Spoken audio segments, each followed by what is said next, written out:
Okay, I'll call this meeting to order. It's 6 p.m. This is a special meeting. Okay, some members. This is a special meeting for June 22nd, 2021 to discuss potential road bond projects. Madam Clerk, roll. Tim Hale. Here. Stephanie Nowers. Here. George McKee. Here. Robert Yunt. Here. Loki 2 is coming a little late. Jesse Sumner. Here. Tam Bovee. Here. Mr. Mayor, you have a quorum. Okay, let's take a look at the agenda. Basically, we're discussing a road bond package, a potential road bond package. Any changes to the agenda? See it in hearing none, the agenda is approved as amended. Mr. Stoltz, do you want to lead us in the Pledge of Allegiance, please? Pledge allegiance to the flag of the United States of America and to the republic for which it stands, one nation, under God, indivisible, with liberty and justice for all.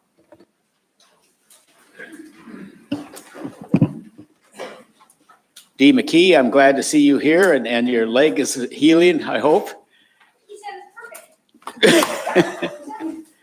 it's perfect. and George has to clean the rest of the garage. Okay, so, well, we're glad. We'll hold him to that. You let us know. Okay, thank you. Okay, audience participation. This is your time to speak to the assembly on any subject really, but we're particularly interested in the road bond package tonight. If you call it in on telephone, you could speak for 3 minutes also. It's your turn to testify. You will hear your line has been unmuted. Once all testimony has been taken, I will close audience participation. So let's start with people right in this room. Anybody wish to speak under audience participation? I guess I have a sign-up list. Bill Holler. If you're on the phone, please press *3. Butch Moore will follow, and then we'll go to telephone. Hello, I'm Bill Haller, and I'm representing RSA 21 in Big Lake. We submitted a resolution to you. We unanimously are requesting that you guys consider putting West Lakes Boulevard on the bond package. West Lakes Boulevard is got an ADT of 900 and some cars a day, which is similar to Knickknack Mud Shack, Susitna Parkway. Trunk Road only has 1,300.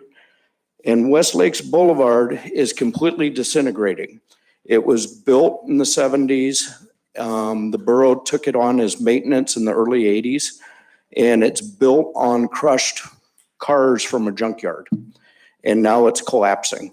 And if you drive down the road, I highly recommend everybody go drive it because it's a washboard. We have more crack seal than we have pavement showing. It's in dire strait. It's going to be a multi-million-dollar project, and our RSA on a good year has $250,000 to put in for projects. I mean, we just have no way to do this. And it's a very busy road. And then the other thing that I really want to emphasize, it's if you do a little research, there's over 1,300 acres of state and borough land along Lakes Boulevard. So it could be rerouted away from those junk cars, for one. And two, I think it's very prime land used and stuff like that. And there's natural gas going down along that road. That's some land that the borough really should be considering selling. That needs to get in private hands. Developers are really looking for land, and the borough is always looking for money. But that has never come up on any of the borough sales. I think it really should be considered. Anyway, I really hope you guys would consider that. Our small RSA, well, it's a big RSA. We've got over 100 miles, but we just don't have the funds to deal with this road. And it really has collapsed drastically in the last 5 years.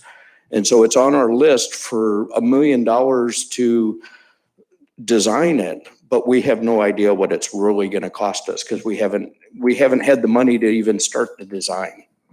So anyway, thank you for your time, and I hope you consider that. Thank you. Yes. Mr. Yonk, Senator Yonk has a question. Through the mayor, I appreciate you coming in, Bill. It means a lot of great input. I got a question about the natural gas. If we did go in and redo that road, the borough did, would that need to be relocated? Well, it runs alongside the road where it is now. I don't think it would have to be relocated because nobody is hooked onto it. That whole, there's almost 6.5 miles that it only touches 2 private parcels right now. Wow.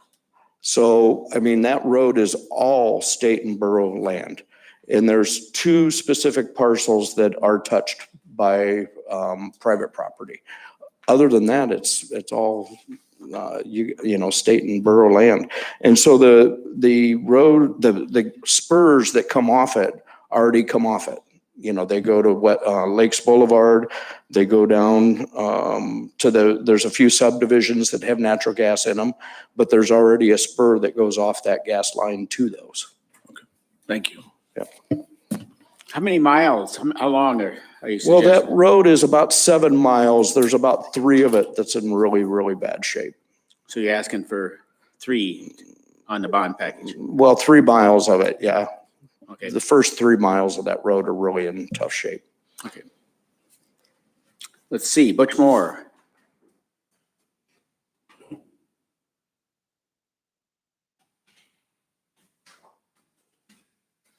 Mr. Mayor, Borough Assembly members, Borough staff, my name is Butch Moore. I drive to get to my house on Big Lake on West Lakes Boulevard. There are a lot of people on that road.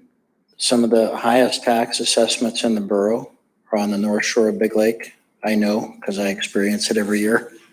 And despite that, a lot of people want a good road to get to their house. But I have a point when we're asking you to add this to the bond package. And I'll use an example of what's just happened in the last year. We're asking you to put this on the bond package to basically rebuild the road or relocate it because of what Mr. Haller said. We don't have the money in the repair because it's well beyond the repair. So my example is one of our neighbors decided he wanted natural gas. Right now, the natural gas is on the power line, which is just south of Bellardi Boulevard, just off the end of West Lakes Boulevard. Over this last winter, he put together 37 people. Natural gas is coming for over a mile.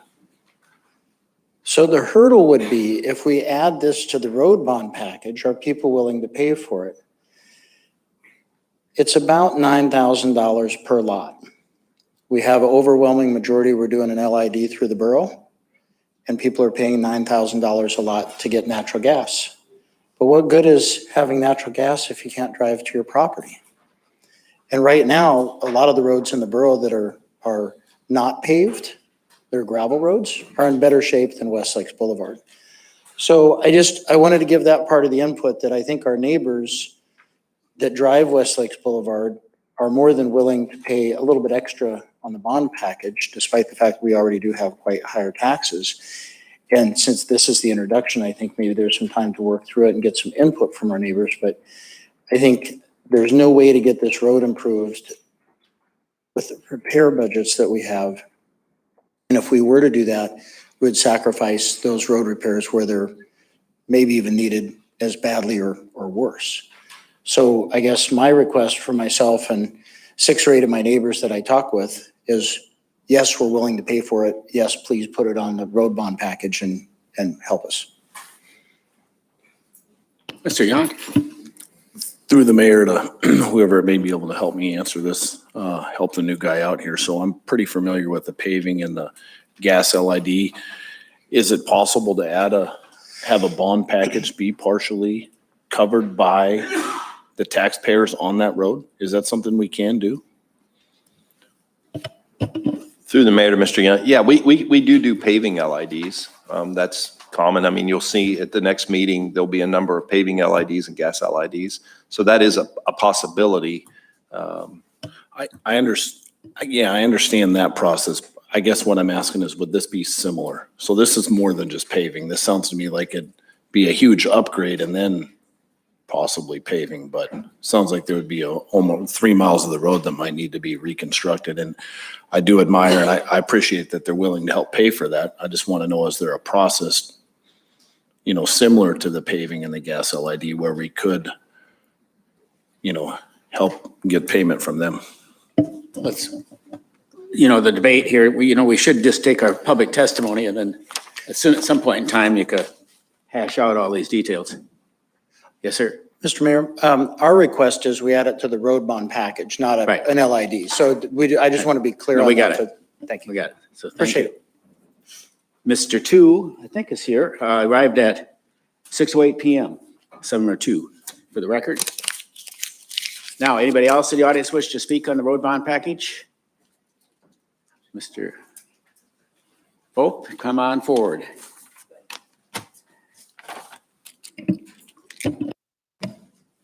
Thank you. Luke Fulp, Deputy Superintendent of Business and Operations for the Matsuboro School District. I'm here representing the district and certain resolutions that have been passed by our school board over the last few years, as well as work that's been coordinated between school district staff and borough staff with regards to some of the school projects on the list.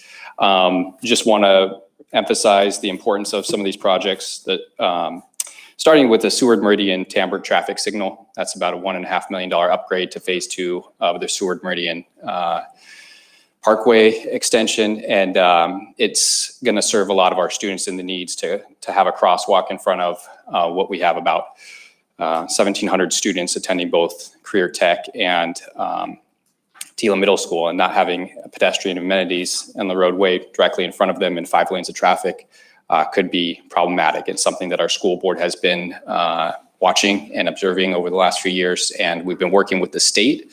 We've been working with borough officials as well. It's an important one to us. Just want to emphasize that. It's number 28 on the road bond package list. The other items that are of importance to us, safe routes to schools. Those pedestrian projects, they're numerous throughout the valley. One of the complications with the school bond debt reimbursement program is that the bond funds for school construction cannot be used for off-site improvements. I know many of you are aware of that. But when we put in the campus of Denina Reddington schools, we've got a lot of students walking to school without any shoulder on the road, no lighting. This project in particular adds lighting and a pathway along Clay Chapman Road, as well as Knickknack Mud Shack, to get those students to school safely, especially in the dark winters. That's just one example. There's numerous within there, and those have been evaluated by our transportation staff, our safety and security manager, as well as borough planning staff. And then finally, just want to put a plug in for the number 1 project, Trunk Road Connector for Catherine Drive. That is not before the assembly at this time. However, in the next few months, I do anticipate, after action by the site selection committee as well as the planning commission, that the borough assembly will see a proposed future home for Matsu Central on the Pioneer Peak parcel. That connector road will serve a big purpose if that is the future site of that school, and just access in and out of that campus. And so we see that as a need, something that we have been evaluating with borough staff as well over the last few years. So thank you for your time, and I appreciate it. If there's any questions from a school district perspective, I'm happy to answer that or those at this time. Okay, thank you. Thank you. Appreciate it. Anybody else in the audience wish to speak? Do we have any telephonics? Somebody's got to talk here. Let's come on up here. This is right. Begging for volunteers. Okay. Thank you, sir. Can you press that button in the center there? Sorry, There I we got go. turned off. Thank you. Robert Walden, many of you know me for my tenure here. I generated 2/3 of that list that you guys have been looking at for the road bonds. I did the cost estimates on all of them through the old capital projects group.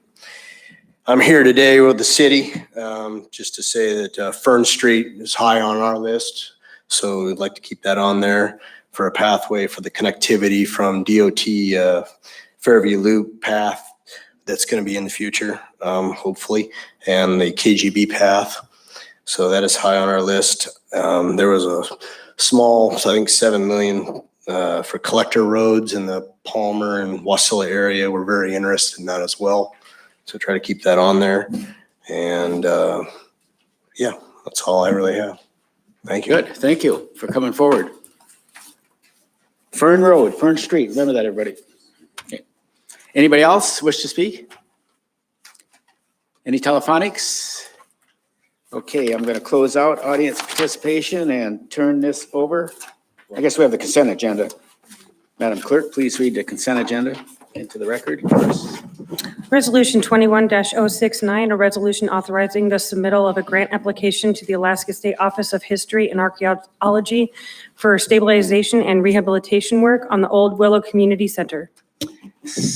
Member Bovee, can you move that, please? I move to approve the consent agenda as read into the record by the Borough Clerk. Is there any objection to the consent agenda? Basically, this is money coming from the State of Alaska Historical Society to go to the Willow Log Project. It's kind of late money that needs to be moved and utilized by what date? What's that? September 30th. We have to use it by September 30th. So that's what this is all about, why it's on this agenda. Any objection? Hearing none, the consent agenda is approved. Madam Clerk, introductions. Introductions for public hearing on July 20th are ordinance 21-063 with accompanying resolution 21-068. Okay, Ms. Bovee, I move to introduce the legislation as read into the record by the Borough Clerk and set the public hearing for July 20, 2021. okay, this is that money. Any objection? The legislation is introduced. So you'll see that at the next meeting. Okay, we'll turn this over to Mr. Brown for the discussion of the road bond package. Thank you, Mr. Mayor. As the clerks are bringing up the presentation for this evening, Adam Bradway, if you'd stand for a moment, I'm just going to publicly embarrass him for just a moment. Adam Bradway was awarded the Emerging Planner of the Year through the American Planning Association Alaska this past month. Adam started working for the borough in 2018. His first project was the shooting range ordinance. Currently, Adam is updating the Historic Preservation Plan, Official Streets and Highways Plan, and Transportation Infrastructure Project. He's been working on this project along with other staff members. He also provides staff support for the Historical Preservation Commission and the School Site Selection Committee. So I just wanted to take a moment to congratulate him for that award and acknowledge that publicly. So thank you, Adam. I appreciate it. Congratulations. It's always fun to start out with a good thing, and then we get to talk about roads for the rest of the evening. Young man, Or did the manager transportation. give you a pay raise for that excellence? No, Mr. Mayor. I'll answer that question. Okay. Thank you, Mr. Mayor. I want to press forward here. We got the presentation up. So as we set the stage here this evening, you have 8 handouts before you. I know it seems like a lot, but we wanted to try to front load as much of this as possible. So you have the slide presentation that we're about to walk through. You have a projects list, which is on that 11 by 17. You have a map of the corresponding projects. You have the Planning Commission resolution, which was passed last night in support of this project list. You have a tab resolution that's in your packet as well in support of this. You have a reso from the big board, the RSA big board, supporting this. And then also you have a public comment summary and then a list of written comments from the public. So all of that is part of this package for you to consider. It may seem like a lot at once, but as we walk through the timeline, you'll see that there's still ample time before this thing actually requires action or decision by the assembly. So the agenda for this evening, I'm just going to quickly touch on the purpose here tonight. So if you recall back in February during the strategic planning session, we talked a lot about roads. And there was a lot of discussion around that we need to do more, that there's a great deal of need, that it's difficult for us under our current construct to keep up with road and transportation project development. So those conversations kind of continued into March and April, and we realized we needed to bring a package forward that was something that the assembly could reasonably consider and take action on. So that's what we're doing here tonight, and I'll talk to the timeline for that here in just a moment. There's really going to be 2 key parts to tonight's presentation. We're going to go through and review the projects list and talk about what's on the list, what's above the red line or below the red line, and what, by that I mean, what do we include in the package and what do we not include? Obviously, the need exceeds what we're recommending in terms of what we would bring forward, but we wanted to provide a comprehensive list, and basically those items that are above the red line on your spreadsheet are the items that staff are recommending move forward in a package, and we'll spend some more time talking about that. Then we're going to shift the conversation toward the tail end to the borough attorney and finance director to talk about funding options. That's something that has not been covered at this point in time by when staff shopped this around, the big board, the planning commission, and the tab, we talked about projects. Tonight's going to be the first time we have a conversation around what different funding options might exist that would allow us to actually fund the projects that we're discussing tonight. And I appreciate you. I want to say thank you for allowing us to set up a special meeting to have this conversation. It's a whole lot easier to do it in this format than it is to try to jam it into an already very busy agenda schedule. So thank you for allowing us to do that. One of the interesting things as we move through this public outreach process, like I mentioned at the last meeting, we talked about looking at different ways to kind of shop out and receive input from the public around these different projects. So I just want to give you a couple of highlights. From the planning Facebook page, we had over 4,700 total outreach. On the borough Facebook page, over 16,700 outreach. We had on the project website, nearly 6,200 hits. In the polling application, another 6,500 hits. And then the total number of likes, if you will, was nearly 8,000. So, and then your total written comments that you'll see in the summary, which is one of your handouts, was 106. So my point there is there was a great deal of interest in these projects across the borough. So I can't tell you specifically that we can take that and it could drive you to a specific decision on what road you or what projects you should select, but it does certainly identify that there's a lot of interest in our community in improving our transportation infrastructure. I already talked about the TAB, Big Board, and Planning Commission. We've been through all of those, and you have those resolutions to consider. The list includes roads, pathways, and transit for consideration. So it truly is transportation infrastructure, not just a road bond package by itself. So on the timeline, I talked about the strategic planning discussion that we had back in February. So tonight we're having a special meeting to really receive direction for how we would prepare legislation for your consideration. That gives us a couple of weeks to kind of go back and work on that and come forward with a package. So really what we're hoping to do is introduce that legislation for public hearing at the July 20th regular meeting, have it out for public hearing and for you to have the opportunity to take action on it August 3rd, and then potentially a meeting on August 17th if you choose to continue it because you want to hear more or want more time to decide. But what we're really driving up against is the ballot deadline is August 27th. So that's what we're backward planning from. And we still have a couple months to sort this out. What we wanted to do is get all of this information out on public record, talk about it. We don't need a decision formally from the assembly tonight, but we would welcome any direction. Specifically, the size of the project package and what projects should be included. That's number one. And number two, how do we fund it? Obviously, we have the traditional mechanisms with debt, bond debt, and we can certainly move forward with that, but we also want to present some other revenue options that may be of interest. So with that said, we're going to transition to a project discussion. I'm going to invite Brad Swartz from our Public Works Department to come forward. He's going to walk through that and give you some highlights. Staff did make a recommendation, as I mentioned, the projects above the red line. I also wanted to talk briefly about the cost estimating methodology.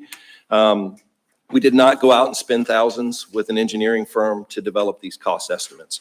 We will refine these cost estimates if these projects are selected and put more effort into it. But when you have this very long list of projects, it is not worth the investment for us to go hire an engineering firm to develop exhaustive cost estimates. And frankly, it's difficult to do that in civil work without a design, because the question is, what are you trying to build? It's a little bit different than going vertical where you can estimate cost per square foot. In this case, we don't have that luxury. So we used rules of thumb and pricing from previous projects that have already been completed to develop our cost estimates that you're considering tonight. So I would expect that we would go back and do a little bit more work and drill down on some of the projects if and when they have been selected. But at this point, that seemed like a reasonable approach. It's consistent with what we've done with previous road bond packages in terms of how we arrive at those cost estimates. Obviously, there's a lot of variables in road construction. When you get into utility relocation, when you get into right-of-way acquisition, it's very difficult to predict, but we do use some rules of thumb, and we do have some historical data from projects that were previously completed over the past decade. So just wanted to clarify for you on that, kind of how we got to that point. So with that said, I'm going to turn it over to Brad, and he's going to walk you through. And please feel free to ask questions as we go if you want clarification or more information around any of these projects. Thank you. Mr. Manager, Mr. Mayor, and Assembly. I can walk through these one by one, or however you want to do it. If you want to just call out a project that you're interested in knowing more about, I'm here to let you know. If you could just highlight, Brad, the ones above the red line, just Okay. walk through them quickly and give a brief summary, and then we can that should get the conversation started where the assembly can then ask questions if they have other projects they would like to discuss. Okay. I believe the school district has already talked about the Trunk Road Connector, which is at the top of the list there. That project would be a connection between Stringfield Road and the new Trunk Road 4-lane, and then continue on across to connect into the big subdivision that's to the east of that. Midtown Estates, right? Smith Road Extension, upgrade and pathway. That's a portion of Smith Road that the borough owns that ends at a trailhead. It also provides a lot of residential access. The road's in poor shape. It's got crumbling shoulders. The asphalt's coming apart in places. It's similar to other roads in the borough that are kind of held together with tar. Old Glen Pathway Phase 2, that's a project that was in a former bond package back in 2011. We completed the portion we completed about a mile of it, and then this would complete the rest of the project on down to the Connect River.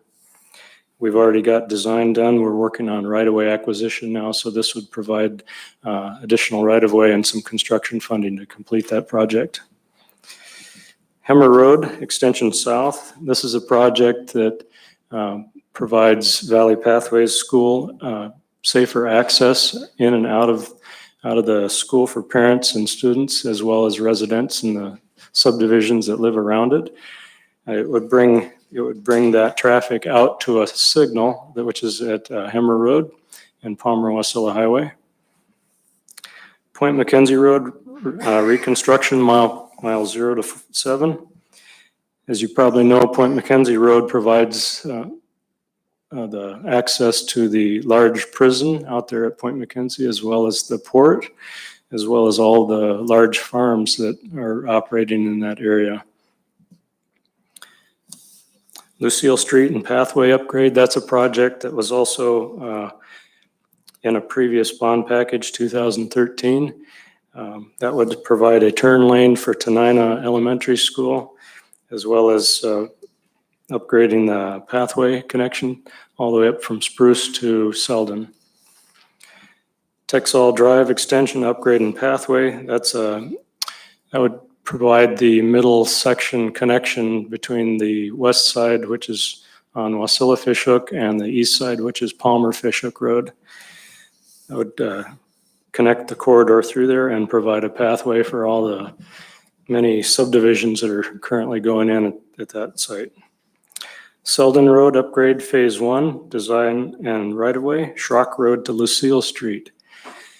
Selden Road, as you know, the Selden Road, Bogard Road corridor is one of the most heavily used corridors that the borough owns.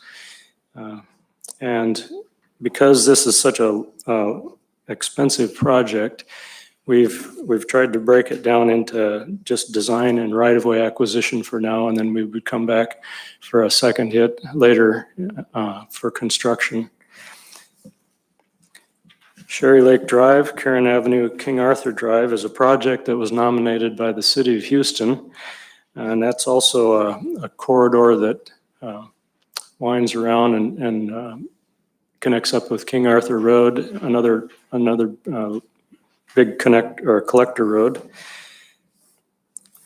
Caswell Lakes Road, Bendapole, and past the Bait Avenue. That's a project that a portion of it was in the old 2011 bond package that never quite got done. We just didn't have enough money to finish working on the roads and paving the roads. Is that the accurate number, 810,000 to pave Yes, 3.5 miles?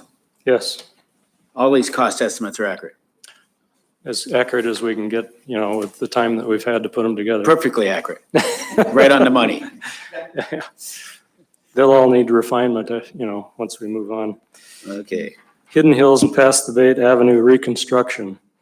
That's a major road, and as far as I know, it's the single access into that huge subdivision back in there. When we've had natural disasters in the past, it's been very hard to get people in and out of there because of that. But the road needs to be rebuilt and repaved. Matsuboro School District 2018 pedestrian projects. This is a scattering of pathways and other improvements around schools in the borough. Big Lake Elementary, Mockantance, Larson Elementary, Denina, Reddington, and Colony Middle School, and Telkeaton Elementary. Boyd Road to Norman Road Avenue. This would connect Palmer Fish Hook to the Glen Highway to the east by going down Boyd, crossing over Wasilla Creek, tying into the road system on the east side of Wasilla Creek into the Soapstone area. Fern Street upgrade and pathway, that's one that Mr. Walden spoke of, that Fern Street is partially owned by the city on the north end, it's owned by the borough in the middle, and it's owned by the state on the far end that connects down to Fairview Loop. Since it's opened, it carries a lot of traffic and it's very narrow. Has no shoulders, has no pedestrian facilities for walkers or bikers. And I've been receiving calls from the public telling me that they highly support that project. Seward Meridian Parkway Tambert traffic signal. I think the school district also spoke about that one. That's very important for safety. That takes us down to the red line. So as we started this process, we kind of settled on 60 million as a starting point. Obviously, it could be less, it could be more. We just needed a way to start the conversation. That's been the challenge since we had this discussion in February. So the red line was really just to annotate staff recommended projects that total $60 million. So this is where we can have a discussion, and if we're not taking formal action, but it certainly would allow the assembly to speak and us to make adjustments and prepare legislation accordingly. Mr. Hale?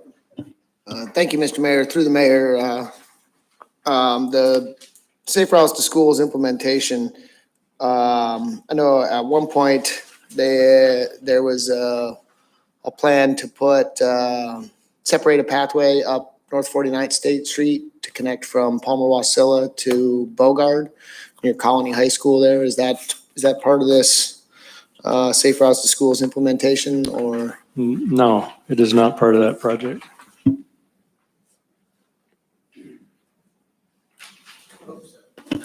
much reading. Mr. McKee? Through the mayor, on Fern Street, we have three entities on a part of that action. Has the state and the city indicated to you they're willing to contribute any money to the upgrade of that? We have not talked about that with them. I know a number of years ago when we first when the borough made the connection, the city was involved with helping to install the signal there at Fern Street and KGB Road. So as far as I know, nothing has been talked about currently, but in the past they have contributed. And I have one more question here. Okay, actually two. One is of the projects above the red line, how many of those actually are within a road service area? I believe they all are, Every one? as far as I know. Okay, now, Mayor, indulge me for a moment here. What we're looking at is a problem that was created by the borough and the state legislature in 1979. In 1979, your contributions to the municipalities was based upon road miles. And of course, the Matsuboro went out and damn near ran over every moose, designating their trails as roads, okay? So in 1979, the borough ended up with over 1,000 miles of road, okay? Now we have all these service areas. Now, in theory, the service areas are supposed to pay for the upgrade of any road that takes place in their service area. Okay, is that right? In theory? We're not into theory. We're into reality. It's supposed to, Mayor, okay? But it's not. What we're setting here is we're saying that, in fact, the folks out in Sutton should pay for the road upgrade on Sherry Street, okay? That's what we're really saying, and this goes back to the 1979 fiasco, okay? Now, at some point, before we do all this, it would really be prudent for the borough to sit down and look at this entire road system project and say, what are we really going to pay for? And if the road service areas aren't going to pay for their share, then wipe it out. Don't charge them for it, okay? Make an area-wide tax, and let's say we jack up the mill rate to 21 mills, which I think we can legally do. I think that's a max, all right?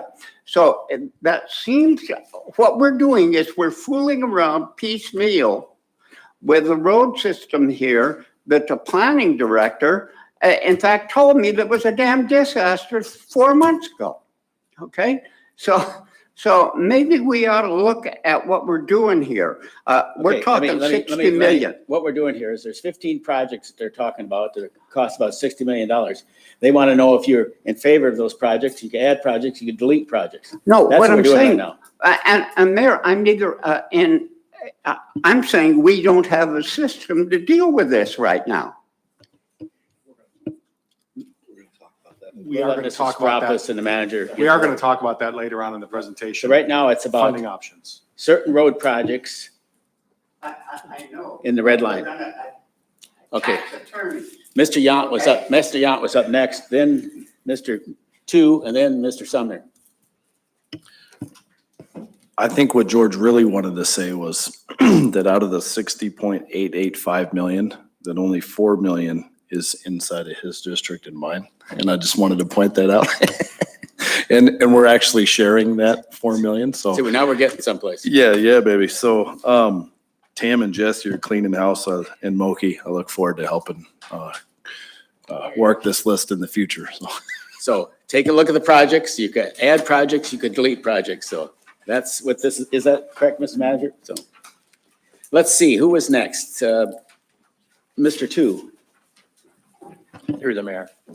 So what is the upgrade for the Big Lake? What is the upgrade for the Big Lake Elementary School? What is that? Just says Big Lake Elementary. I believe it provides pathways from the school to the, into the residential area around it. It provides sidewalks and pathways to connect the residential area with the school system. Brad, do I have a document up here or a map that shows me that? So this is from 2018, and so it probably hasn't gotten around recently. Adam Bradway, Planning Department.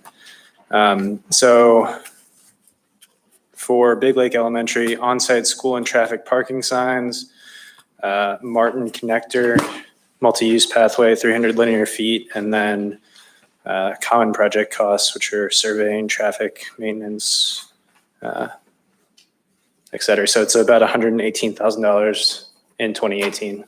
So, and I can get this around to everybody in the future. So that I understand it, you're building a 300-foot sidewalk? Is that what you're saying? And traffic and parking signage.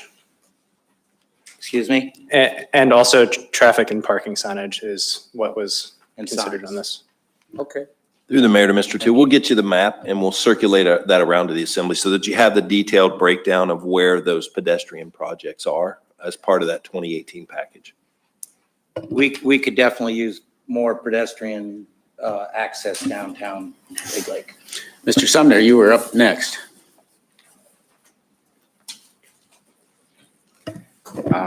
Yeah, I was curious, if the road bond package were to pass and this Engstrom Road extension to Trunk Road were on it, how long about would it take to complete the project?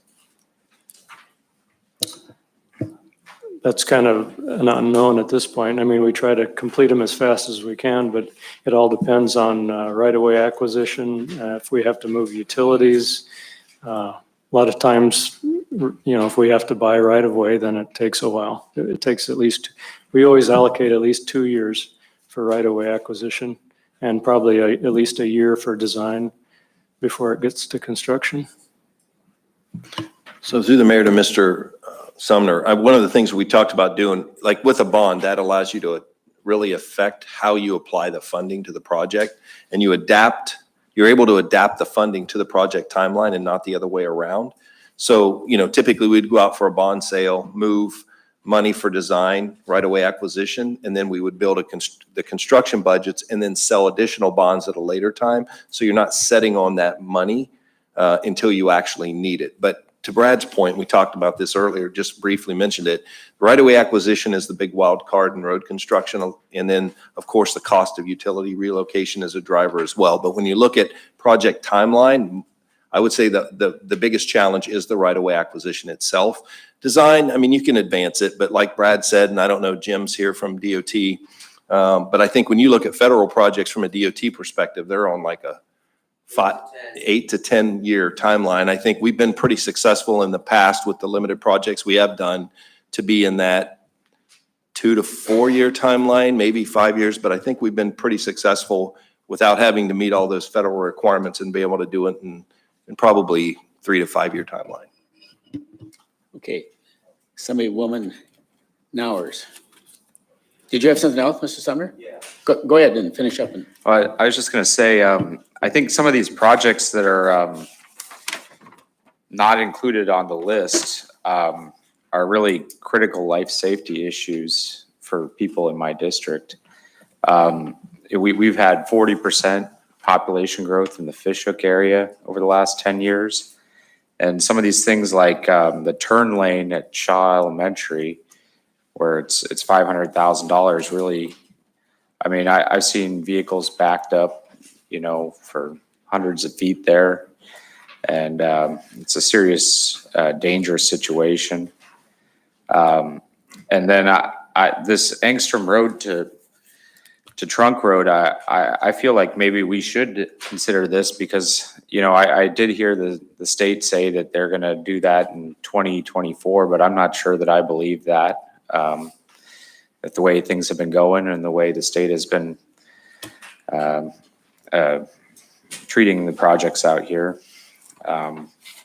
And yeah, so I would very much like to see at least those two included on this on this list, and then potentially the separated pathways, which I think if you look through the comments was one of the highest or the most commented projects in the entire list.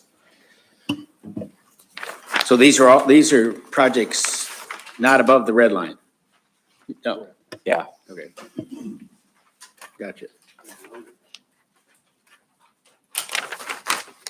How are you going to handle this, Mr. Manager? What I want to do is just through the mayor, to the mayor, I guess, to the assembly, but what we'd like to do is just get your feedback and understand what projects are most important. I mean, it seems pretty unlikely that you're going to take something above the red line and remove it, particularly if it's from your own district. But I think like Mr. Sumner's comments on those two projects, that would allow us to build the legislation and include that, and we can see what those totals are when the legislation's prepared, and you can determine if that's a value you can live with or if it should be something smaller. And again, that's why we wanted to take multiple stabs at this as opposed to trying to do this all in one. So you want them to make I would motions or- swap out this Selden. I mean, I wouldn't really want to, but if it had to be, I would swap out this Selden Road design and right-of-way acquisition for actual projects that are getting done rather than just. Okay, got it. I mean, I'd prefer not to have to do that. So you want to but delete? if we had to. Delete Well, no, project I'm not eight? saying that. I think Now, who's your good friend you're deleting? So I think what we could do, Mr. Mayor, is we can add that in, and in that case, if we look at the project value when we prepare the legislation, then if Mr. Sumner wants to remove that, we can look at it at that time when you see the whole picture. And I recognize this is kind of a clunky process, but the reality is we have to do it this way. You know, have it on public record and just kind of work through it. It's kind of making sausage. Is there a financial analysis of the amount spent by district on these above the red line? Mr. Yant kind of referred that to, you know, he's going. Okay. And we do have, Kenny from GIS he's got a tool where we're keeping track of the running totals and we know what that is by district. So we are running a tally, yes. We have an idea of what that looks like. What are they by district?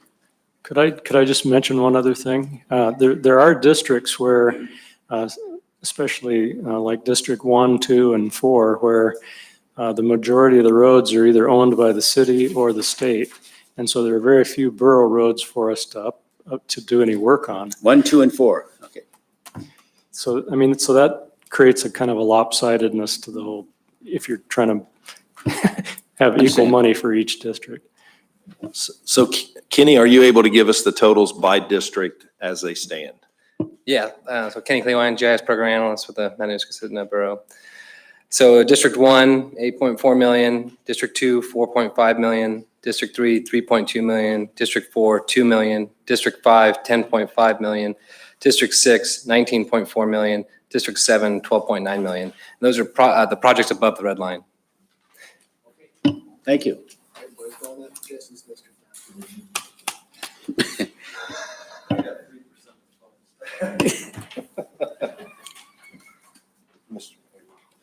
Who's up? Ms. Nowers.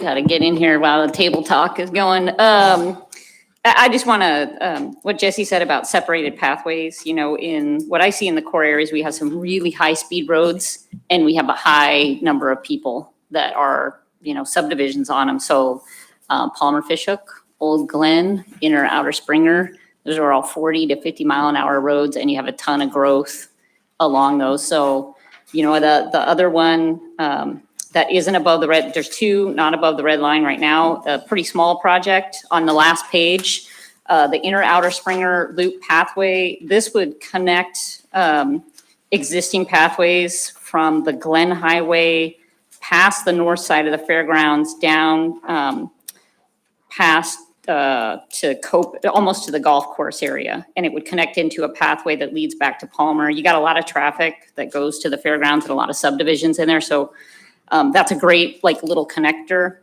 And then that Palmer Fishhook has gotten a lot of comments on it. And, you know, when it comes to districts, don't believe I didn't do a tally, but people drive out of my district. They go up to GPRA. They, you know, they're coming over from Selden to get to Palmer. So I kind of I tried to look at it, of course, by my district, but also holistically about some of these. I mean, I drive some of these roads. I drive over to Engstrom, you know, and it's horrible. And you see this growth happening on Wasilla Fishhook and Palmer Fishhook, and those people are going to try to find a way out of there. So if we can do things, I appreciate this effort to kind of get ahead of things. The other thing I'm kind of missing, and maybe could speak to it, but maybe it's something that could come forward more at the next meeting, is I'm trying to place this in how it complements like the state DOT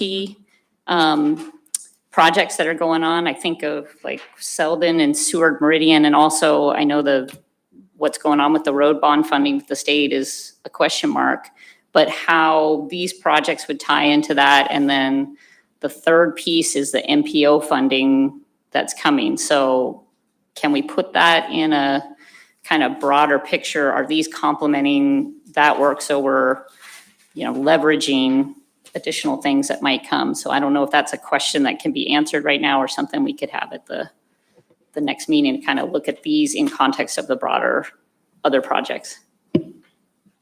Jim's sitting there very quietly. Have you seen the list here? Mr. Hale? Looking at your list.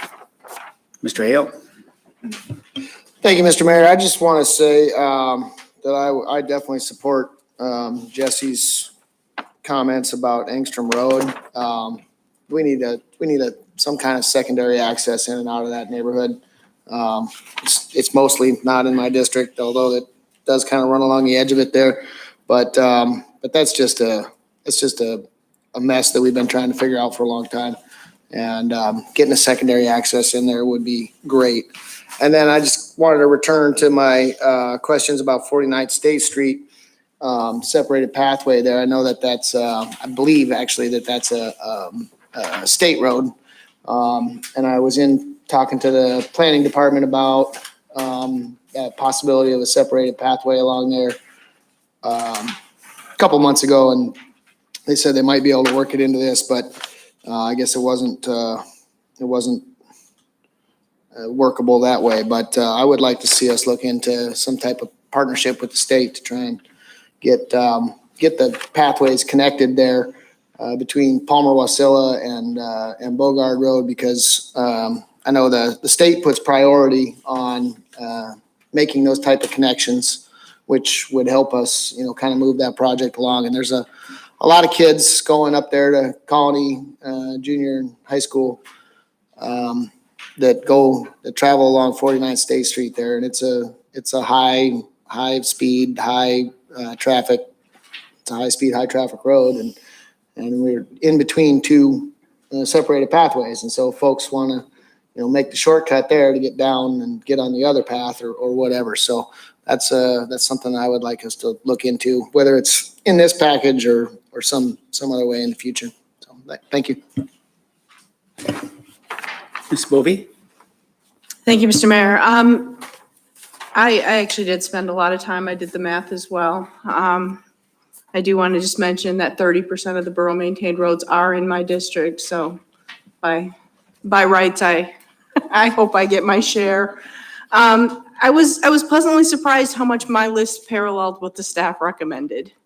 I came in here planning to fight for a few things, and I appreciate the fact that your priorities aligned with mine. The Caswell roads, absolutely important. This is an area that needs a secondary egress. It's actually the largest subdivision in Alaska.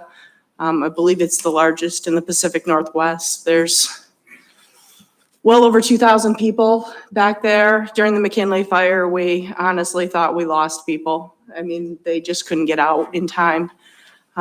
So this doesn't give them a secondary egress, but this certainly improves their ability to get out safely, and very, very, very important to me. So I approve of all of the roads chosen for my area. Thank you. Other comments, or where you at, Mr. Manager? Well, I think we've heard from every assembly member, except for Mr. Yunt hasn't added anything to his dwindling total there. But I think what we can do, I've heard comments, I've got some notes here for a couple of ads. We'll develop the 49th State Street pathway, or at least look at what that might cost. I think we could bring those projects that you all spoke to and bring them above the red line and can take a look at what that would do. And then we can probably at the next time we have this conversation from the dais, it would be about what do you want to remove if you want to keep the number a little bit smaller. But I appreciate Brad doing this, and I think it would be nice if we kind of get into the funding options. I would like to make sure we spend some time tonight on that, but this is helpful to get some feedback from you in terms of what you're thinking. And in a couple places like the 49th State Street pathway, where it's not even on our list, that'll give us some time to go back and kind of take a look at that as we prepare legislation. So I'm comfortable moving on, Mr. Mayor, if the assembly is. I've got a question, maybe on the you got standalone pathway projects. State roads. Are they going to be on this bond package? Oakland Highway Phase 2, Sutton to Palmer Pathway. Mr. Mayor, Project 31, 32, 33, 34. they could be, but they're not currently above the red line. Do I have that correct? Why are they on the map then? I mean, is that All the projects are on the map. everyone? Yeah. I was just assuming everything above the red line you'd map out. Everything above the red line is highlighted in yellow in the legend, I believe, on the map. Yeah. Okay, That's how it differentiates. gotcha. Ms. Bowie? So on the big board resolution, they had a comment about extending the Lucille Street upgrade. Can we look at that? Is there a reason we didn't suggest it as, I guess I don't know that area well enough. Terry Dolan, Director of Public Works, yes, we can look at it. There's a million projects we didn't recommend. We didn't, it hasn't been on previous bond projects, and it hasn't been a priority in the past, is the only reason it didn't get analyzed by the staff. But it's certainly something we can take a look at and tell you what it would cost. Okay, so we have it, it's on the list from Spruce to Selden, and they want to go to Schrock? Is Yes. that- Okay, thank you. Which is the low volume portion of the Okay. road.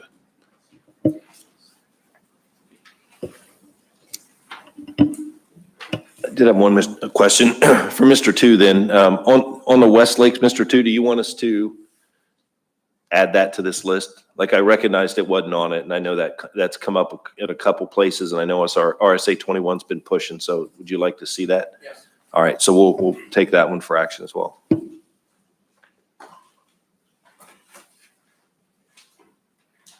Thank you. Can somebody give me the history of Yoda Road? What's the status of it and where's it at, where we're at on it? Terry Dolan, Director of Public Works. I'm not sure what you mean by history of it. Well, it was part of it was flooded out. It was paved up was. to the bridge. It was flooded out, never got It put was. back, right? And we added some armor there to help reduce the amount of flooding. But it's still, the way it's designed, water will still flow over that road during a major flood and more than likely do extensive damage to it that would have to be repaired. In a type of flood like we saw in 2012, that's still going to happen. The damage shouldn't be as bad because we did some armor work there. But it will still overflow the top of that road prior to the bridge. I saw that there was I guess it's a big road board had recommended that. That's correct. One of the RSA board members from Talkeetna recommended an addition, and the big board concurred and put it in the resolution. Okay. Mr. Sumner? Yeah, would the upgrade project from Spruce to Schrock do something about the Lucille Schrock intersection?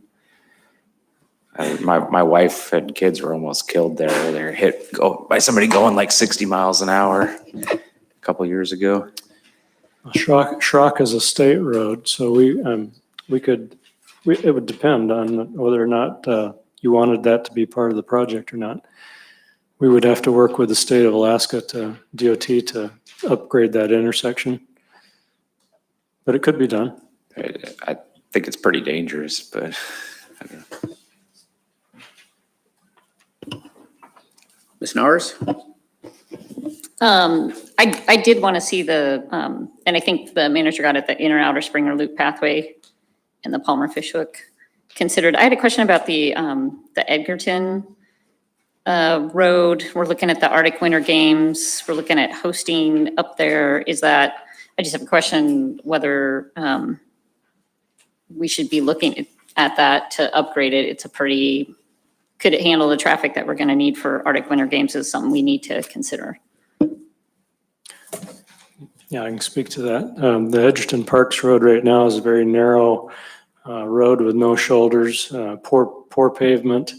And I would assume that the GPRA would be a hot spot for the Arctic Winter Games with all the facilities up there for skiing and so forth. So if you were going to send that amount of traffic up there, you'd want to do something to that road. And there is a project in here to upgrade that and add a pathway if you wanted to. So something to think about. So that's project 10. You asking to add that, Ms. Nowers? Now is the time. I guess we should take a look at it, just, with the Arctic Winter Games, and we might need to have it. Okay, so I think they're saying better add that Support project. Mr. Sumner thanks you for another addition in District 6.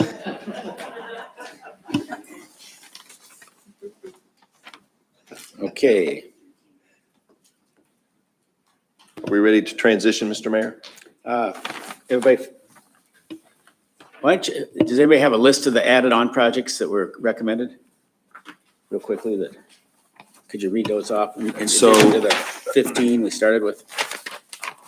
Mr. Sumner did potentially offer up the removal of Selden Road Upgrade Phase 1, just the design and right of way. Potential removal, Mr. Mayor. Going down the list, Edgerton Road, Mountain Trails Drive Upgrade and Pathway, we just talked about that. We'll revisit that. Ingstrom Road Extension to Trunk Road by Mr. Sumner. The Shaw Elementary Turn Lane by Mr. Sumner. The Inner Outer Springer Loop Pathway by Ms. Nowers. The Palmer Fishhook Separated Pathway, Ms. Nowers. And then the Pathway 49th State Street from the Palmer Wasilla to Bogard, Mr. Hale. West Lakes Boulevard, adding that, Mr. 2. We'll take a look at the big board. I can't think of the specifics on that pathway that they recommended that Ms. Bovee spoke to. You asked about Yoda Road, Mr. Mayor, that was in the big board reso. And then Mr. Sumner mentioned the Schrock Road safety issue. I didn't catch all the details, but we'll pick up on that one tomorrow. Edgerton Road was. Yeah, I mentioned that one. If I may, I'd like to add in some work by the Wasilla Depot in downtown Wasilla. I think for about 1.5 million, we could make some good stuff happen there. Madam Mayor, could you take care of that from Lucille?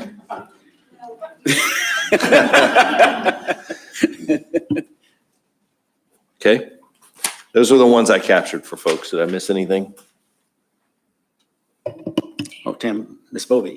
Yeah, I just want to clarify on Yoda Road and go on record and say I think all of the projects in my district deserve to be funded. The big board did not vote in support of that. They just clarified the verbiage of this and said if we're going to do Yoda Road to make sure that we include. So that was that resolution. Correct, Mr. Dolan? That's correct. We did not think that there was a gap in the language that we provided.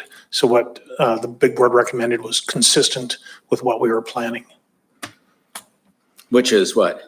Do you want it on the bond package? They wanted to say, make sure we say rebuild the road bed is what they wanted. And they didn't think it was clear enough in there.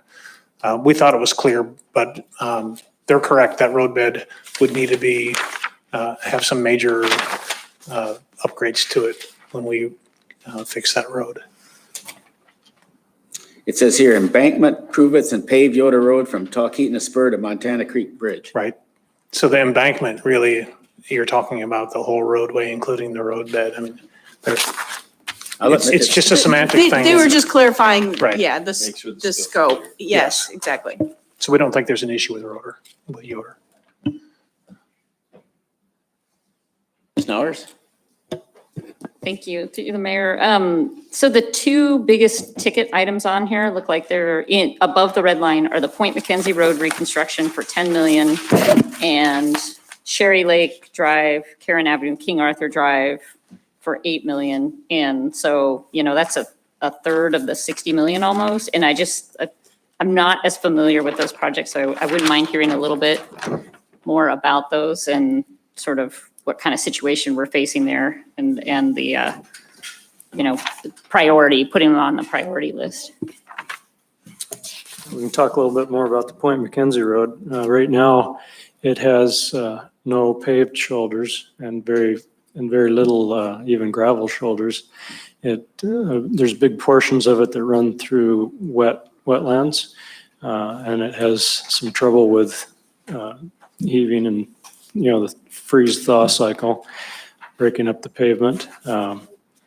There's some work that's going to be done by DOT to repair the earthquake repairs, but those are just small segments within that 7 miles.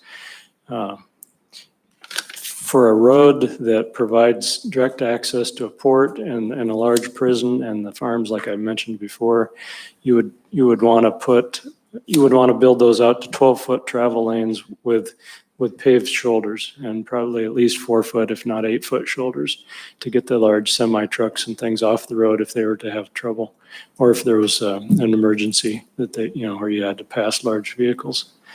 So it needs a lot of help. So, anything else? The Sherry Lakes, King Arthur. Yeah, that's one of the situations where you've had a road that started out to be a subdivision that was added, another subdivision was added to that and another to that and another. It just kept moving north, and so you have a whole series of the road corridor that is built for subdivisions that wasn't meant to carry the amount of traffic that is on the road right now. And the city of Houston actually paid for, I think it was close to $1 million in design and utility relocation work on the southern portion of that. So there has been some work already done, and they would like to finish that and actually build it out to a collector road standard. But it provides, like I said, it provides a lot of access to residential subdivisions up in that area. And it may actually become part of the connection, when we're planning the Bogard-Selden corridor that currently goes from Palmer to Wasilla and will connect in with the Pittman Road project or Pittman Road corridor. There's been projects on the books since the 80s to continue that further west and connect into King Arthur or bring it into this corridor that you're talking about here. Can't we just get FEMA to extend their earthquake repairs a little each direction? I don't think there were any earthquake repairs on that project, on that road corridor. Okay. Do we have a total monetary value on the additions? So the old bond was 60 million. If you add these additions, what's it at now? 78.1, excluding the ones that aren't on the list right now. With the new additions? Yeah. Mr. Mayor, could you say that into the record? Pardon? Could you say that into the record, or it won't be on the record because he spoke back there? Okay, you better come up and put that on the record, Madam Clerk is saying. I can speak to it, I think. So with the additions, minus the projects that weren't already on the list, like the 49th State Street pathway, the total value is 78.1 million. With all additions? Correct. No deletions? Correct. Okay. Is that good for the record?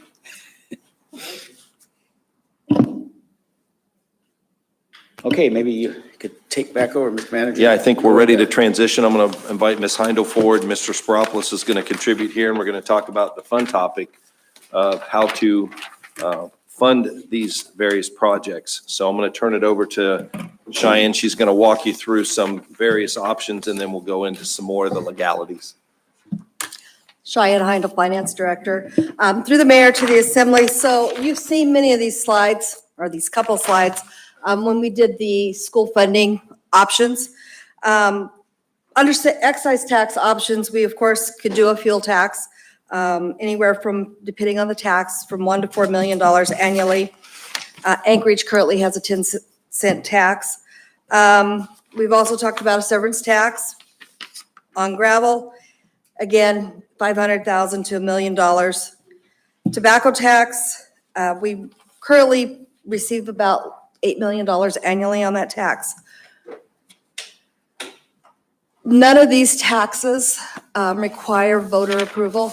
You can make and move these taxes as a body. So the next slide. So the sales tax options, currently we have marijuana. Right now we're collecting about $1.3 million. I think the last numbers I saw we were just over $1.3 million. I'm going to go to bed tax. Bed tax prior to COVID, we were looking at about $1.2 million to $1.4 million since COVID. 20, we dropped down to below $1 million. We're still looking right now, based upon receipts and what's been reported, about $650,000 for fiscal year 21.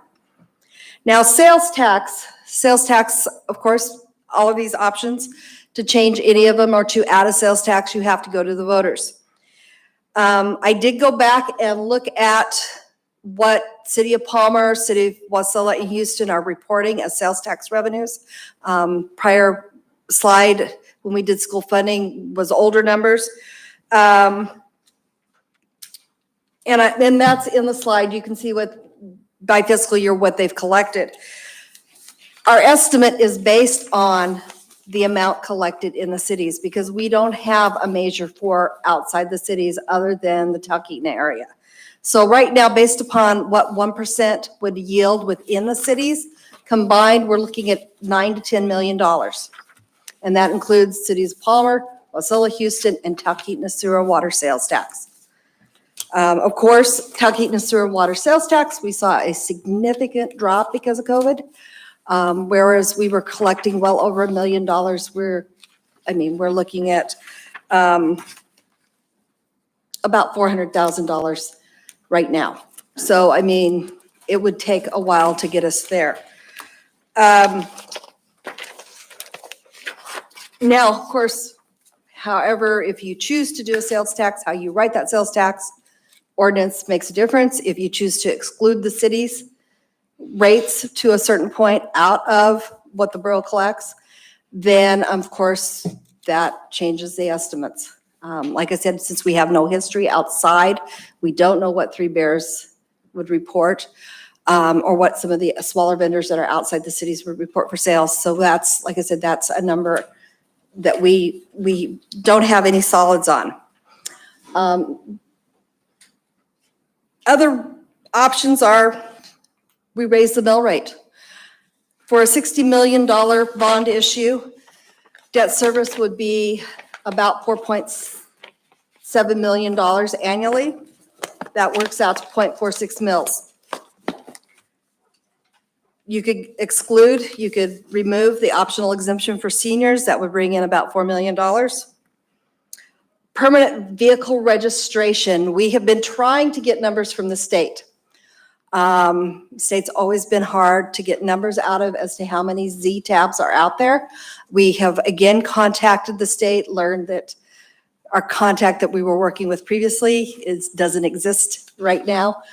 We are still trying to get a number of Z tabs, but also a number of those vehicles that are in those years where we could potentially see more Z tabs issued. So I can't tell you how much additional revenue you would get if you eliminated that exemption. And part of the problem with that is because when we originally did the analysis on permanent registrations, the analysis was done looking at a drop in revenue because if we eliminated so many vehicles, we would drop revenue. Well, that didn't happen because the borough is a growing community.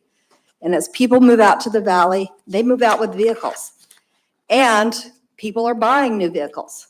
Maybe not right now, but they're buying new vehicles, or they have been. So we have not seen a drop in registration revenues in the past. So it's hard to measure a loss when you don't have a drop. So that's some of those things that we're looking at. Some of the things you should know with debt and questions. Our debt capacity legally through the state is 7%. Currently, which 7% of our assessed valuation, so that puts that number of $745 million. That's the maximum amount of debt the borough could incur. Currently, our debt is, for general obligation bonds only, and that's what we're looking at, is $238 million. However, if you add in COPs and the port remaining debt, that brings us to a total of $253 million in total debt. Still, like I said, well below the maximum that the borough could incur if we chose to be that fiscally aggressive. Mr. Yount? Through the mayor, what was our allowable again? 745 million. And then backing up to the bed tax, what is Anchorage's bed tax? Do you know that off? I do not know that off the top of my head. Okay, I think it's 12. What's that? thank you. Mrs. Propus, could you look it up? I think it's Yeah. 12.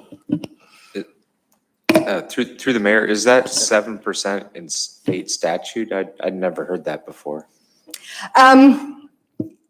I'll have to look and get you the quote. We put it in the budget book annually, that the max, what we're allowed to get. So I will shoot you that page out of the budget book because it discusses all of the ins and out of allowable debt. So the Anchorage tax is 12%. Ms. Nowers? That bond issue, so that would be 0.46 mils to bring in 4.75 million. So we would need a bond issue that would be how long? Like 15 years? This is a 20-year bond issue. 20-year bond issue, okay. And then 7% is our maximum that we could do for a debt load amount, but what do you consider a prudent, as a financial advisor, what would you say is kind of the maximum would be a prudent amount for the borough to consider? You're going to put me on the record for that. I would say no more than 30%. No more than 30%. Which would 30% of the maximum allowable. Oh, 30% of the 745 million. But that, again, you guys have to decide how you're going to fund that debt. And I mean, you're very limited on how much money you can bring in with anything other than property taxes. Okay, and can you kind of walk me through when you say you think that's a good, target, like what are you looking at to come up with that figure, that 30%? How do you? Well, like I said, again, it depends on how you're going to fund it. I mean, with our current revenue structure, our current mill rate, could we fund a 30% debt capacity? No. So, I mean, right now, we are budgeting with a mill rate that funds our current debt capacity. So it is a decision that has to be made by you guys on whether or not you're willing to increase the mill rate or find other taxes to pay for an increased bond debt. Mr. Yant? Through the mayor, I think to help answer Stephanie's question here, so the allowable 745 million, we currently have 253, so we're currently sitting at about 34%. Yeah. 35 right in there.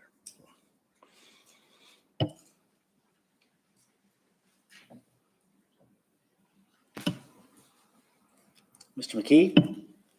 Yes, to the mayor, one of the things that I don't see on here is. Turn your mic. One of the things I don't see on here is what would the cost be to each service area to pay for that themselves? What would they have to increase their mill rate to pay for these projects, each and every one, including the city of Wasilla, Palmer, whatever, and the state of Alaska? Through the mayor to Ms. McKee, I was not asked to provide those numbers, but I can get you those numbers. No, I don't want to put you out on it because in fact, it would never get by the assembly up here, okay? Pure speculation. Okay. Ms. Nowers? I always look at this like, how can we have a lot of people who come to the borough who use our roads but don't help pay for them.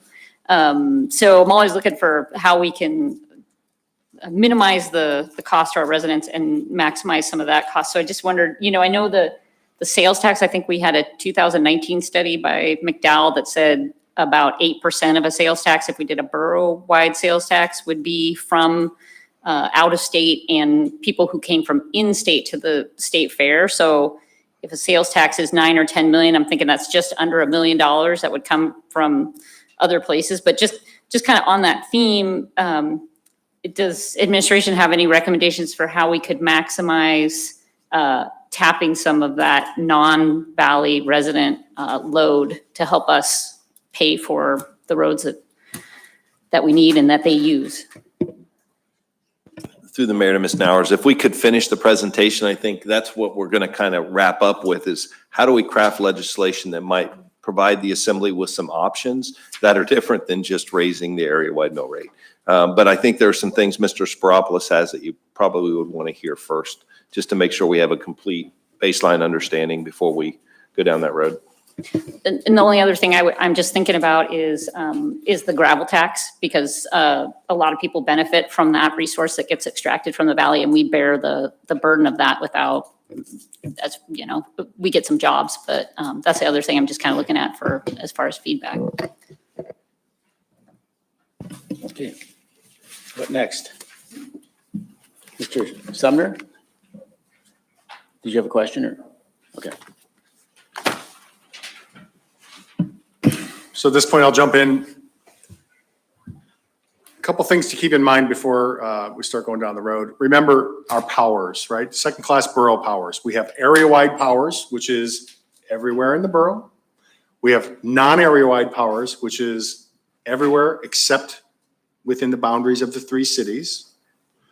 And then you have service area powers, and those are within only the service area geographical limits. Now, these are important to keep in mind because the taxes and the revenue raised by tax in each area can only be spent in that area. So as we start to talk more, I'm going to be focusing on area-wide powers because some of these road projects and some of the design lists that's come up with has roads in the cities, certainly inside Wasilla. And so the other issue is that the area-wide fund and the area-wide taxes, when you talk about a sales tax, you're generally talking about an area-wide tax. Talk about a bed tax, it is a form of sales tax. It's an area-wide tax. Talk about an extraction tax, it's a severance tax, doesn't need to go to the voters. It's still an area-wide tax. Talk about a tobacco tax, it's still an area-wide tax. So area-wide taxes can pay for area-wide projects. So as we're developing this list and coming to you, Assemblymember McKee actually hit on a point earlier, and he's absolutely right. These 100% of these projects can be funded for and paid for by road service areas. It is not illegal to do so. It is legally permissible. A, the cost, B, the equity. Those are your considerations here at the assembly table. When we have area-wide powers such as education or parks and recreation, or land use planning, it may cost more to do things in other areas. And you hear the old, well, these people are paying for that and these people are paying for that.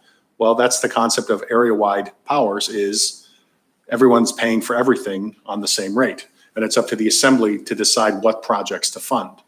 So in looking at area-wide projects and an area-wide tax source, we do not have area-wide road powers. We exercise our road powers through service areas.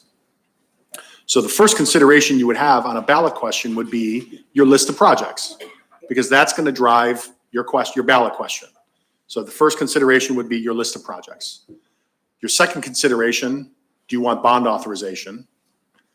And a potential third consideration would be a sales tax.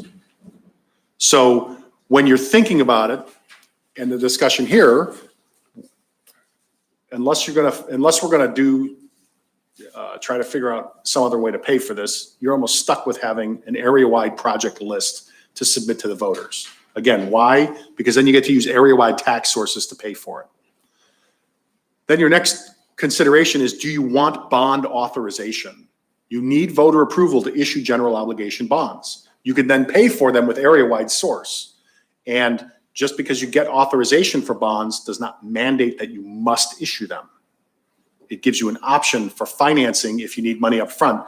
The manager talked earlier about, well, maybe we would issue them in 2 stages, maybe you issue one to start some things off, and then as you get rolling, you do another one. Well, it was kind of talked about during the planning meeting or the strategic planning meeting we had over Wasilla, the concept of maybe a tax that would then tie back to the bonds. You could do something like that and potentially even issue some bonds. And then by the time you're ready to move to the next phase, it's front funded or forward funded, that you wouldn't have to issue another round of bonds. So the 3 considerations for a ballot question would be the projects, the bond authorization, and then the tax. And you can either combine 2 of those. You could combine all 3 of those if you wanted to. You could put them up as separate questions as well. So for example, you could put the projects and the bond authorization in one ballot question, and then a sales tax to pay for it in a different ballot question. If the first one passed and the second one failed, you just got to find a different way to pay for it. You could raise the mill rate, could levy a severance tax, could levy raise the tobacco tax, there's fuel tax. The other thing you do is just do the projects and then figure out how to pay for it over time. Traditionally, what we've done in our past, all of our road bond packages in the past have been the first two of these. It's been the project and the bond authorization. And there's usually the estimated rate for the mill rate to go up to satisfy the bond indebtedness if you look at the bond question. So one of the considerations then to think about is, do you want to combine a question or not? One of the ideas talked about was doing a limited sales tax, area-wide 3% for 3 years to raise money. That does not foreclose the possibility that you might want to issue bonds as well. What it does is it identifies the source to pay for the projects, whether you have bonds or not. And then as noted here on the slide that, if you do the excise tax, no voter approval. So on that note, on the sales tax, you're saying a 3-year sales tax to pay the bond. So what are those numbers on that? If you have a 3% sales tax, what's it going to produce? And you're saying a sunset clause, 3-year sunset clause? If you wanted to. It was an idea that was somebody had talked about previously. So how do those numbers? So as I said on the sales tax presentation, 1% sales tax would equal $9 to $10 million. So 3% should bring in roughly $30 million a year. It could bring in more. I mean, And so but it also depends on whether you exclude the city sales tax out of that, how you build that sales tax, whether you stack the sales taxes or not. Well, what's the recommendation? That's for you guys to figure out. Mr. Yacht? Through the mayor, if we didn't stack them, I don't think we'd see much money. Most of our money is spent inside the cities. That's So right. if we had a sales tax that was only outside of the major city limits, I don't think we would really get much revenue. And so to continue on briefly, there are bond propositions that have gone out that tie specific taxes to specific projects. You're not dedicating revenue. What you're telling people is we're going to limit our sales tax for either a specific period of time or a specific number accumulated. Wasilla, in fact, did it twice, and Anchorage did it, except they didn't limit their tax. The Anchorage bed tax went from 8 to 12 to fund the Denina Center, but then it didn't drop. So it stayed where it is, and they still pay for the Denina Center operations and debt service with that increase in Delta. I think the thinking is they need that over the long term to keep paying for the facility. But again, what you get back to in kind of thinking about this is the area-wide source to pay for these projects, whether they're bonded or not. Because without the area-wide source, you really are, looking at smaller projects only. I mean, some of these paid pathways, which, are here, and, we've got comments about, when you look at the dollar amounts for those are smaller. Those are things that, if, as Assemblymember McKee said, could an RSA, if they found a bunch of money, pay for some of this stuff, they could legally.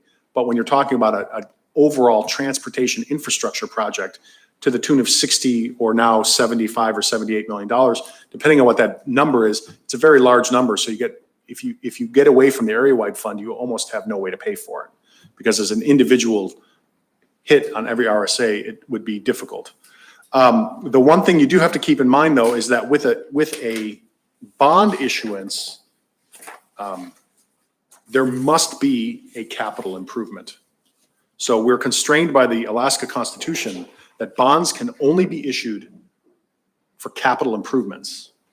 So part of the discussion regarding Selden Road and doing a design, that would have to be something that if the Assembly wanted to fund that and do it via bonds, we might have to look at the financing mechanism for that, because a design generally by itself, I'd have to thread a needle to call that a capital improvement. Right-of-way acquisition, different story.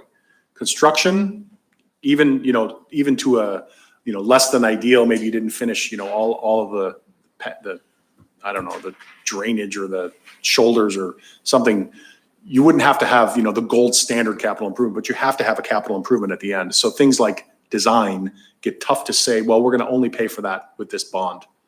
But But again, given the various options, and once it becomes an area-wide proposition, subject to area-wide taxes to be able to pay for it, there's other ways then to maybe get into that. Does that make sense to everybody? Mr. Manager, Mr. Sumner? So right-of-way acquisition on its own wouldn't be a bondable project? It could be because you're acquiring land. Land is an asset. But you're not really doing a capital improvement per se, are you? I mean, if all you do is just buy the land, it's just the same as it was before, right?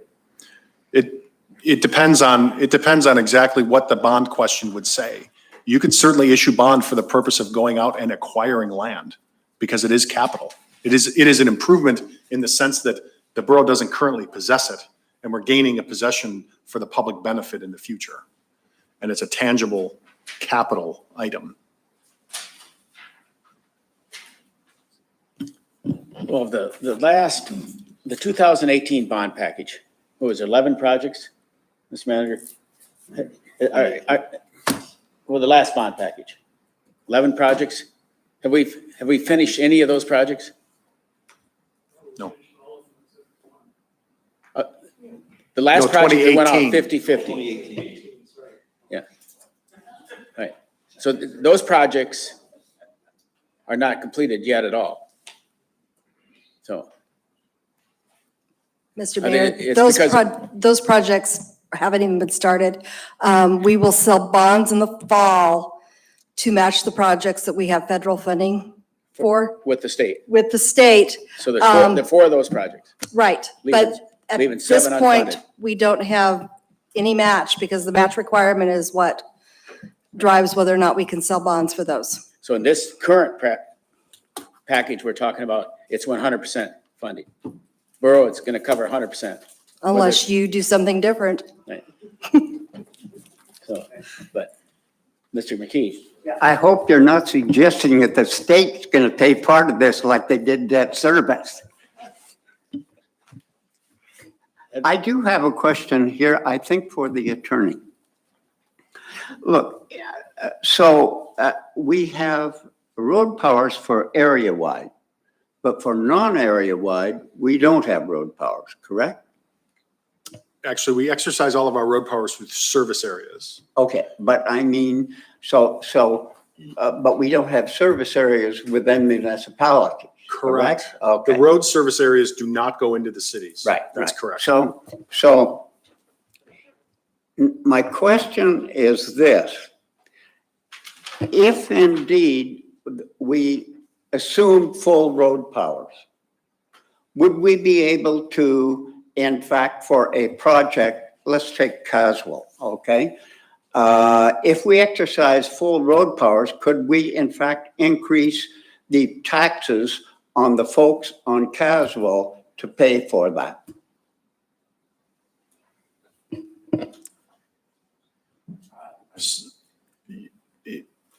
If you're exercising an area-wide power, then you're not doing it through the service area. So the answer would be no. Okay. If you do it through the service area only, then maybe there is a state statute that limits the overall taxation of all assessed property in the borough to 30 mils or a per capita calculation. I could look it up if we need it. And you might go over that in some service areas because of the cost of these capital improvements.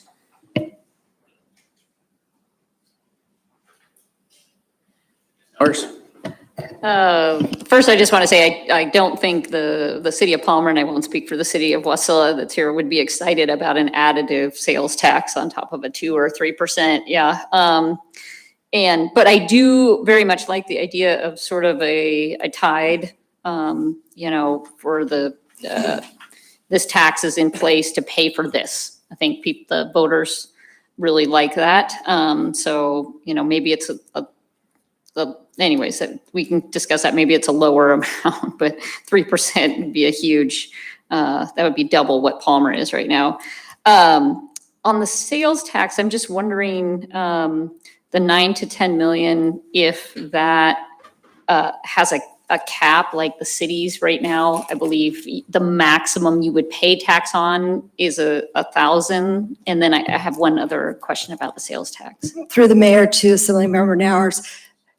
Right now, we're just looking at dollars. We have not crafted a sales tax ordinance. So that would be something that would have to come to you guys for your decision. But as far as the estimates, you're using the Palmer Wasilla, so they have a cap, so we're basically using their number, so. I'm looking at their numbers to figure out what 1% sales tax would generally give us. Okay, yeah. Question through the mayor.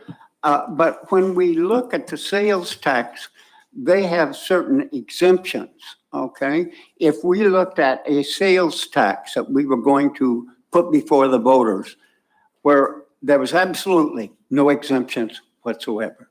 Okay, healthcare would be included in it. Senior citizens, everything would be included in the sales tax. That would alter your numbers significantly, wouldn't it? That would alter my numbers, but at the same token, since the cities do not tax those items, I would have nothing to base my estimates on. I would be just guessing. So one other question on the sales tax, and I think it's a $500 cap in Wasilla and 1,000 in Palmer. You don't pay any sales tax above that. In terms of having a sales tax, having a borough-wide sales tax, do you have any sort of cost estimates on how much it would cost us to set up that program and implement it? I know we looked at this several years ago, but no, I have not looked at what it's going to cost to set that up. And that's one of the things we would have to talk about if we're going to collect it or if we're going to contract with the cities to collect it, or, I mean, there's some options on how we do this. John? I don't want to step on anyone's toes here. I'm going to be careful what I say, but from an efficiency standpoint, it's already being done in our 4 cities, right? So is it really adding to their staff if we ask them to help with that? I don't know that it's really making their life that much harder, that much more difficult. They already have the departments in place. So I think it would benefit the Matsuboro if we did look at a sales tax to really work hard to partner with our cities. So in a respectful way, of course. And Ms. Nowers, did I hear you say that you feel the opposite of what Mr. Yount said? No, I don't have I hadn't thought through if the cities are willing to gather it, that's fine. I'm saying that, I don't think the city of Palmer would support a 3% sales tax because then they would be paying 6% in the city. And if we're doing 3% borough-wide outside the city, it would be 3%. So, that would be a big leap. I'm still not sure if we implemented a sales tax, even if we had the cities help us, who collects from the businesses outside the cities? We'd still have to set something up for that. Again, we would still have to set something up, whether we do it internally or we contract with the cities to do that for us also. Currently, we collect the Talkeetna sewer and water sales tax. But that's the only sales tax we collect. And we have one body that does that. John? I love how the city of Wasilla has done it in the past. If we did look at a sales tax route, and Stephanie, thank you so much for the information earlier, that approximately 8% of this money would come from residents that lived outside the borough. Obviously, a bed tax, I'm going to assume a great deal of it would come from people that don't live here. I, for one, can say if we do go this route, I'm going to work to try to generate as much revenue from outside of our residents as possible. But if the best way to explain this, but if we're already collecting it in those places, I think it would be efficient to partner with them, but most notably, what I want to say about the city of Wasilla is they have put caps on things in the past, so it's going to be blank until this number is reached, and then it drops. And I think if we're going to try to get this on a ballot, financial transparency is going to be a big deal moving forward. We're going to want to put a number to it, and just when it's reached, it ends, you know? And so something to consider. I think we'll have a better luck at the ballot if we do that, if we put a number to it and say, this is what it's going to be. And when we obtain that amount of money, and then I do have a question, and it's probably Mr. Dolan will have to help answer this, but how quickly could we even spend this money? Like, we know these things aren't designed and permitted and ready to roll tomorrow. How quickly can we spend the money, right? So it'd be nice to do $60 or $80 million in roads next year, but it's just not going to happen, right? So if I could ask that. Thanks.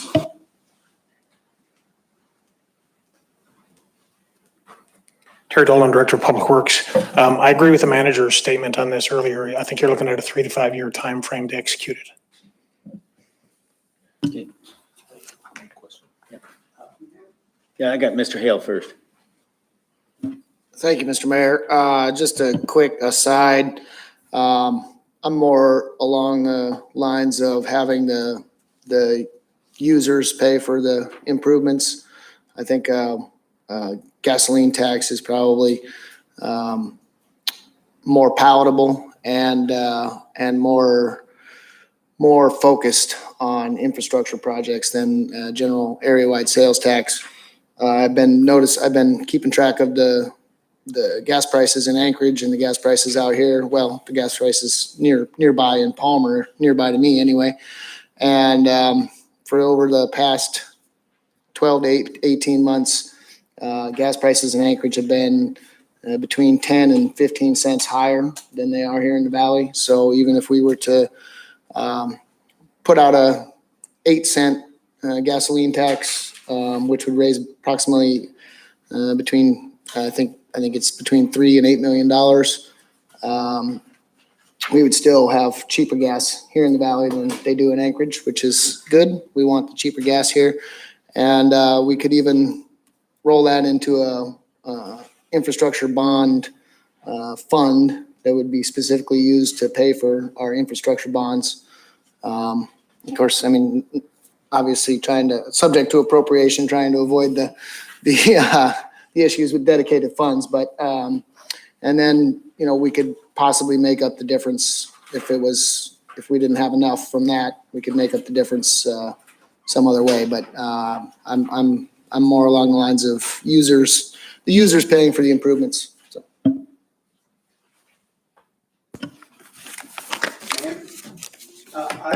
Following up what Mr. Hale said, the Assembly, I would suggest we keep in mind that sales tax has been put before the voters out here at least 3 times.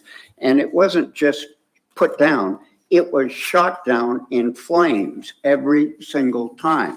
So that any tax that we're going to impose on this, we don't want to put it before the voters. I mean, I don't know with the tobacco tax and what have you, which by the way really sticks in my craw. That tobacco tax, every last bit of it was originally sold as cessation of smoking. Not a nickel of it goes for that. We use it for every blinking thing like what we're talking about now. So no, so anything that we can do, I think we ought to look at what not putting it before the voters. For instance, we can't impose any more tax on the stoners out here because that's one of the things that we have to put for a vote. Okay, so we have to look at what is possible and seriously look at it. I agree with Mr. Hale. If we're going to do it, let's do the gas tax. Hey, we can join the feds and do $10 a gallon gas. Okay? Mr. Two?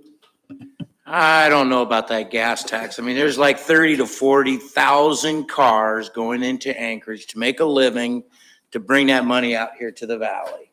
That's all. You just put it right back on the. No, I don't agree with that at all. Mr. Sumner, then Ms. Nowers, and Mr. Yant. Well, I'm pretty sure every tax has a payer, and they're never really too happy about it. I don't know that a gas tax to pay for roads is any more unfair than, I mean, see, it actually seems more fair than a lot of other sorts of taxes to pay for the roads that are being driven on. So, yeah. Ms. Nowers? I can't remember why the variability in that estimate, 3 to 8 million. Are we not sure if people are gonna start buying their gas in Anchorage? Why is there so much uncertainty in the amount it might raise? Through the mayor to Assemblymember Nowers, when we did the original estimates, we looked at it two ways. A number of commuters, average gas, depending on how you looked at the analysis. One way we got $1 million, the other way we got $4 million. So we know it's someplace in that range, but again, it depends on whether or not their commuters change their habits and gas in Anchorage, or they continue gassing out here. I mean, there's a lot of variabilities. So we don't know number of gallons sold. It's not. as We easy as looked that. at it that way, estimated number of gallons sold. That was one of the ways we looked at part of this. You know, we came up with a calculation. There's this many cars on the road, registrations in the Matsuboro. We're assuming that they're purchasing this many gallons, you know, a year. This would be Okay, what the tax okay, is. yeah. The other way we looked at it is, there was another part of that calculation, which I can give you the details on, but there was two ways to do the calculation. One way was more generous than the other analysis. Okay, gotcha. Thank you. So as long as you're up here, on the last bond package, 2018, so 4 projects are covered. There's 7 projects are not covered. It's supposed to be a 50-50 match. So how much would that 50% match, or the amount of money we need to build these road projects, how much would that raise the mill rate? If we put it back out to the ballot, back out to the voters to pay 100% of that bond package for 7 projects? I believe those 7 projects are part of this list, aren't they? The ones that aren't funded? I don't know that answer off the top of my head, Mr. Mayor. Are they on this list, Mr. Schwartz? Most of them are. There's a few that are not. Like Aspen Ridge is not. We can get you that number and that amount later. Can I ask a clarifying question, Mr. Mayor, while Cheyenne's at the mic? So when you talked about 1% sales tax yields $8 to $9 million, that was just within the cities, correct? It's like Exactly. we don't know what outside the city. So it would actually be more than 8 to 9 million for every percent. We just don't know how much more. I just wanted to make sure that was clear. So when we talk about sales tax, I don't really think like what we prepared doesn't really look at a 3%. I think on the high end, you're looking at 2%. Okay. Mr. Yount?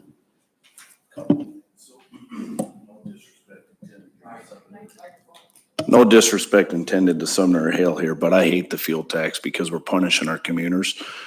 We should be focused on trying to create jobs here at home so we can bring our commuters back. But anyhow, enough of that. So I'd like to get some legal opinion on an e-commerce tax. Is that possible? E-commerce is part of your sales tax. Right. So the Can we Wayfair do, decision. can we do it specifically? Can we just tax e-commerce so we create more jobs here at home?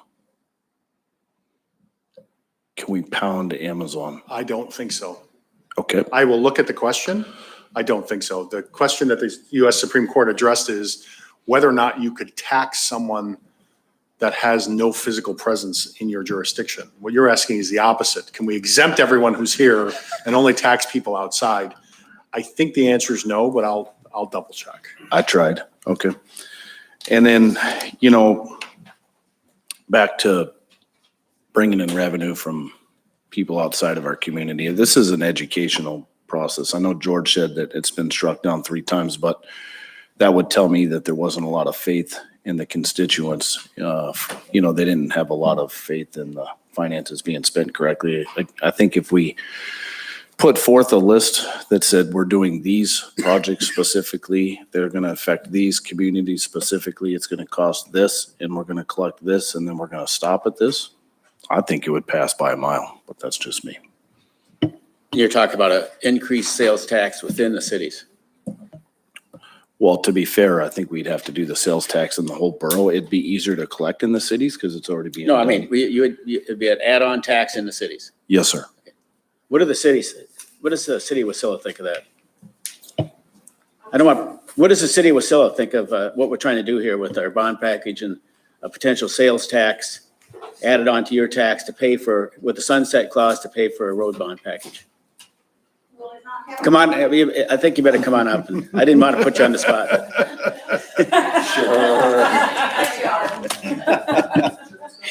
Will it not have to go to the citizens for a vote? Definitely would. We'd have to put it on the ballot that we'd have a. Okay, sales- let's say that it went to the citizens for a vote. We would want to, and we would highly recommend that we collect the sales tax because that's what we live on. And we can't wait for you to collect it and then send us a check. That don't work.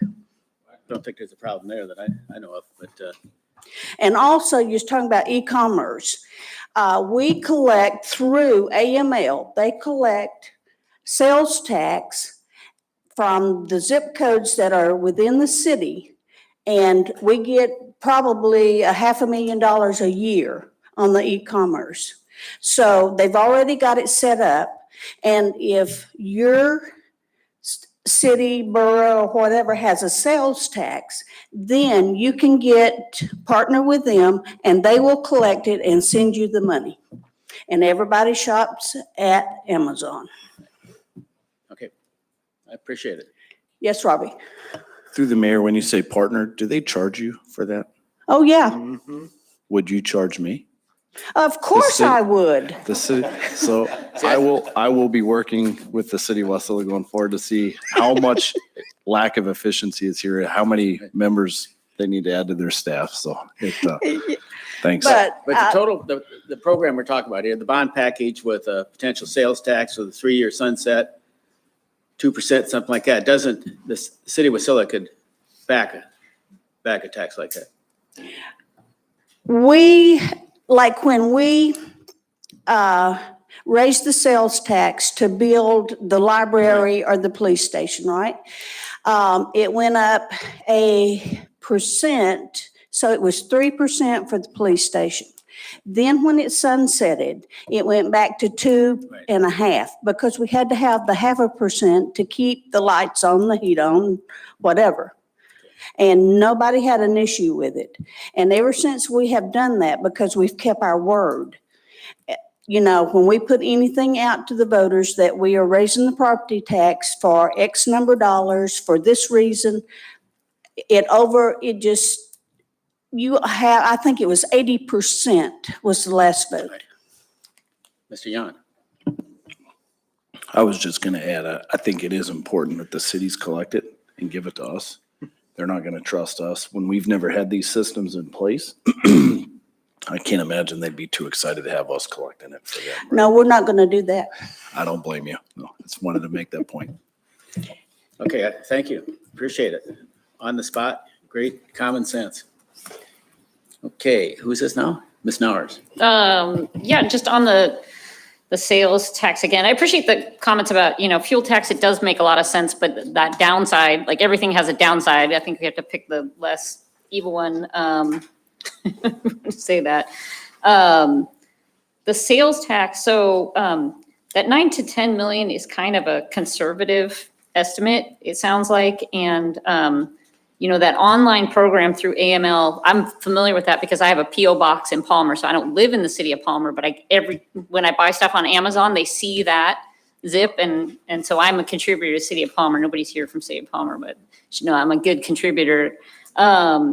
So, we could even look at something that's less than a 1% kind of sales tax and maybe bring in more than we think we would bring in here. The only qualm I have about a sales tax is just the hassle factor for all the businesses that don't do it now. But in terms of trying to figure out how to fund some of this stuff, what's the best way to do that?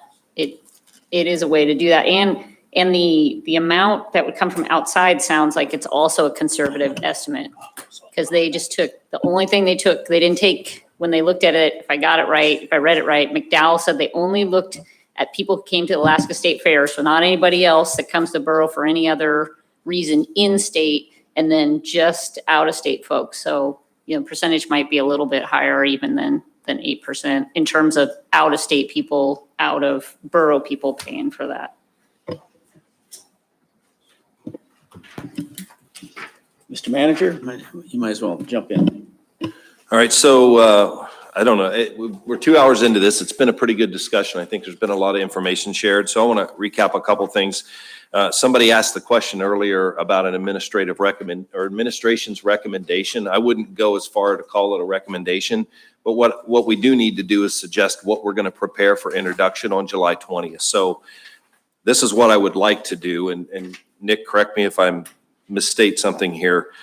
But basically, what I would propose is we prepare legislation to put a ballot question forward for the project list, like what projects should be included with a bond tied to that. So that would give us, if that were approved by the voters, that would allow us to move forward and issue debt should the assembly choose to do that. A second question would then be potentially a 2% sales tax with a sunset. So they would be separate questions. It's very possible that the projects and the bond may pass, but the sales tax doesn't. The assembly would still have the option of issuing an excise tax if the sales tax were to fail by the voters. To a couple members' points, that would allow you to execute without voter approval and still provide another funding mechanism. I will say this, if we move forward before we would sell bonds, I think it's important that we must have another revenue source outside of property taxes. As Ms. Heindel laid out, and I think when you look at where we are with our area-wide mill rate, it's difficult for me to see that's like a $60 million package or something on that order, and then think that we're going to be able to absorb that through the area-wide mill rate.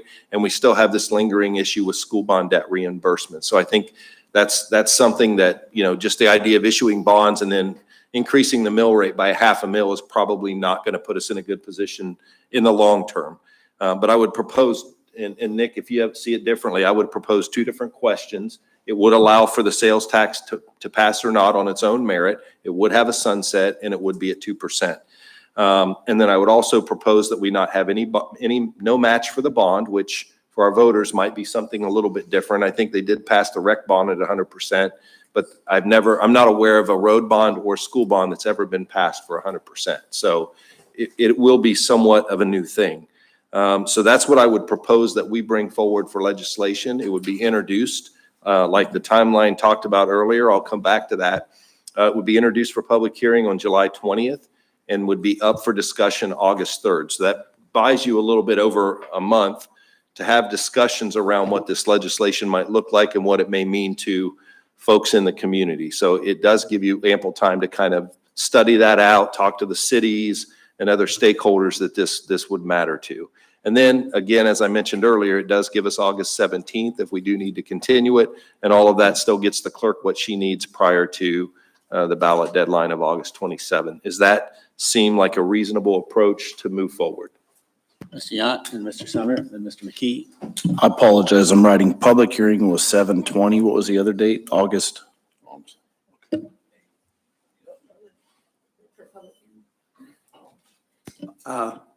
I got Mr. Hales was up first, and then Mr. Sumner. So as soon as Mr. Yant is, are you finished, Mr. Yant? Yes, sir. Okay, Mr. Hale. Thank you, Mr. Mayor. On the issue of sales tax, I'm not entirely opposed to it, but if we do go that route, I think we should have very high cap and very few exemptions in order to keep that rate as small as possible. The lower the cap and the more exemptions you put in there, then your rate gets higher and higher and higher. I'm not opposed to asking the voters for for sales tax authority, especially with a sunset for something like this, but I think that it would have to be crafted very well. Thank you. Now, I think Mr. Sumner, then we'll get Mr. McKee. So through the mayor to the manager, if I heard you correctly, staff would also be bringing forward a sales tax proposal. Is that what I heard? Or so I guess my question would be, the sales tax proposal that you will bring forward, will it be on top of the cities or a flat rate that has an exemption for the city? So I should say, would it be, say, a 4.5% tax everywhere with a 2.5% exemption for the cities? Or is it going to be well, I suppose I'm asking because staff is going to bring this forward. And Yeah, through the mayor to Mr. Summer, I was proposing we stack them, that we don't exempt the cities, because that's where the real revenue is. If the intent is to raise enough revenue to be able to pay that back in a sunset, like if you're going to sunset it in 3 years, you've obviously got to raise at least roughly $20 million annually. So the idea is to kind of to Mr. Hale's point, is that's what's going to allow you to generate the most revenue and actually sunset it. And it could be sunset based on a time, or it could be sunset based on the amount of revenue raised. I'm open to either. What we want to do is get a piece of legislation in front of you that you can make amendments to, as you always can, but that's something that gives you a good starting point. So we're not asking you to take a blank sheet of paper and write legislation on the floor. So that's what was kind of the intent of the meeting, is because arguably I think Nick and Cheyenne, probably Nick, will be doing a lot of the drafting around how that might actually work. Mr. Yant? Been playing with some numbers here. If there was zero fuel tax and zero overall sales tax, sponsor a severance tax, which I'm close to doing. We increase tobacco by 50 cents a pack. Just follow along here. We double the bed tax and double marijuana. We're still probably, I think, lower than our competitor to the south here. If we did just those things, we would raise between 6.65 and 8.85 million annually with no overall sales tax and no fuel tax. That would be between 6.65 and 8.85. I don't know what that would do for the overall picture. It'd take a little longer to get to where we're trying to go, but I just wanted to throw those numbers out there, so.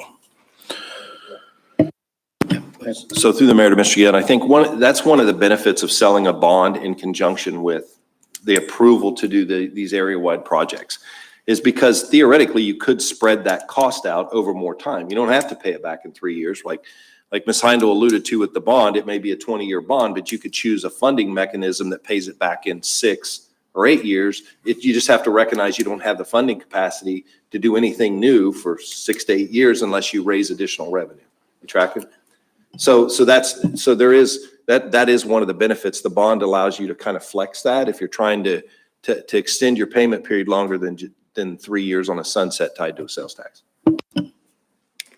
So were you reversing yourself on the sales tax, or are you just saying that? No, sir. I just wanted to point out a different way to get there. So I think some people are going to lean towards an aggressive 2 to 4 year plan with a sunset clause. The only way we could do that in 3-4 years would be through an overall sales tax. We know that. Or if we want to look at the bond route, and dragging it out longer, but not hitting an overall sales tax. I was just working the math both ways. So, Mr. McKee? But I think we've got to know what the exemptions, if we did not have them, would add to it. Keep in mind that the largest single industry in the Matsuboro is healthcare. If you only did a 0.5 increase, sales tax, it would equal essentially a 5% sales tax if you included the healthcare exemption. So you got to look at these numbers and decide what you're going to do. As I say, a 0.5 on healthcare would take care of everything. Good point. Mr. Spropoulos, so your proposal that you're going to put in front of the assembly is to bond 60 million or 78 million, and then to pay for it with a sales tax. So of all the people sitting here at the table, neither the clerks nor I have the power to introduce an ordinance. It's you, it's the manager, or it's the assembly Which one are members. you writing? So as Mr. Brown just said, Which one are you writing? right now I'm writing nothing. Right now I've got nothing and everything. So they're all in various But stages. you said. Mr. Brown kind of said, look, this is the concept and this is what the discussion we're having, which is good. Would be the road projects with the authorization to bond. And then a separate question for a general sales tax. And to address a little bit of what Assemblymember Hale was talking about and Assemblymember Key is talking about, if you want to look at what the sales tax is going to look like, go look at Talkeetna Water and Sewer, which was in turn largely stolen, thank you, from the city of Wasilla. Because when we did the Talkeetna Sewer and Water sales tax a few years ago, one of the things is you're going to be asking businesses to do a new sales tax. Well, lots of businesses have accountants. Sales taxes in Wasilla, accountants know how to deal with that. They know how to advise people. Businesses know how to deal with it. It's a known quantity. So we modeled the Talkeetna Sewer and Water sales tax, which was put to the voters and passed up there, after Wasilla. When I sit down to draft a sales tax that would be potentially area-wide, that's going to be the model that it's largely going to flow I from. guess my question is, so we got this 60 to 78 million dollar bond package. Mhm. You want to have, you don't want to have the sales tax tied right to how you're going to pay for that bond package, right in that same. You can if you want. I just need direction What on is your what you want recommendation? drafted. I mean, you said you wanted to do it separate. That's why I'm asking. I said the manager wanted to do them separately. Oh, so Mr. Manager. Mr. Mayor, if you combine the question and the sales tax is off-putting, you lose the projects and the ability to exercise other options. If you separate the question and the project list with the bonding passes, you still retain other options for funding the payback of those bonds if you want to. Thank you, Mr. Mayor. First, I just wanted to say that I'm opposed to combining the question. I think we need the infrastructure. I think we need the bonding authority, whether we get the sales tax authority or not. And second, to the attorney's comments about the Wasilla sales tax, I think that their cap is too low and their exemptions are too much. And I would like to see that tightened up if I'm going to put that question to the voters. Okay. Mr. Yant, then Mr. Sumner. I don't think we can actually, to clarify, we can't make the city of Wasilla change how they do things. We might look at being able to do it slightly different. That's not what I was saying. I wasn't saying make Wasilla change things. I'm saying for our own proposal, we should tighten that up. I understand. Thank you. Mr. Sumner, then Ms. Snowers. I move to direct the manager to prepare two separate pieces of legislation, one for a $78 million road bond transportation package plus 49 State Street, and the other for a sales tax to be introduced July 20th.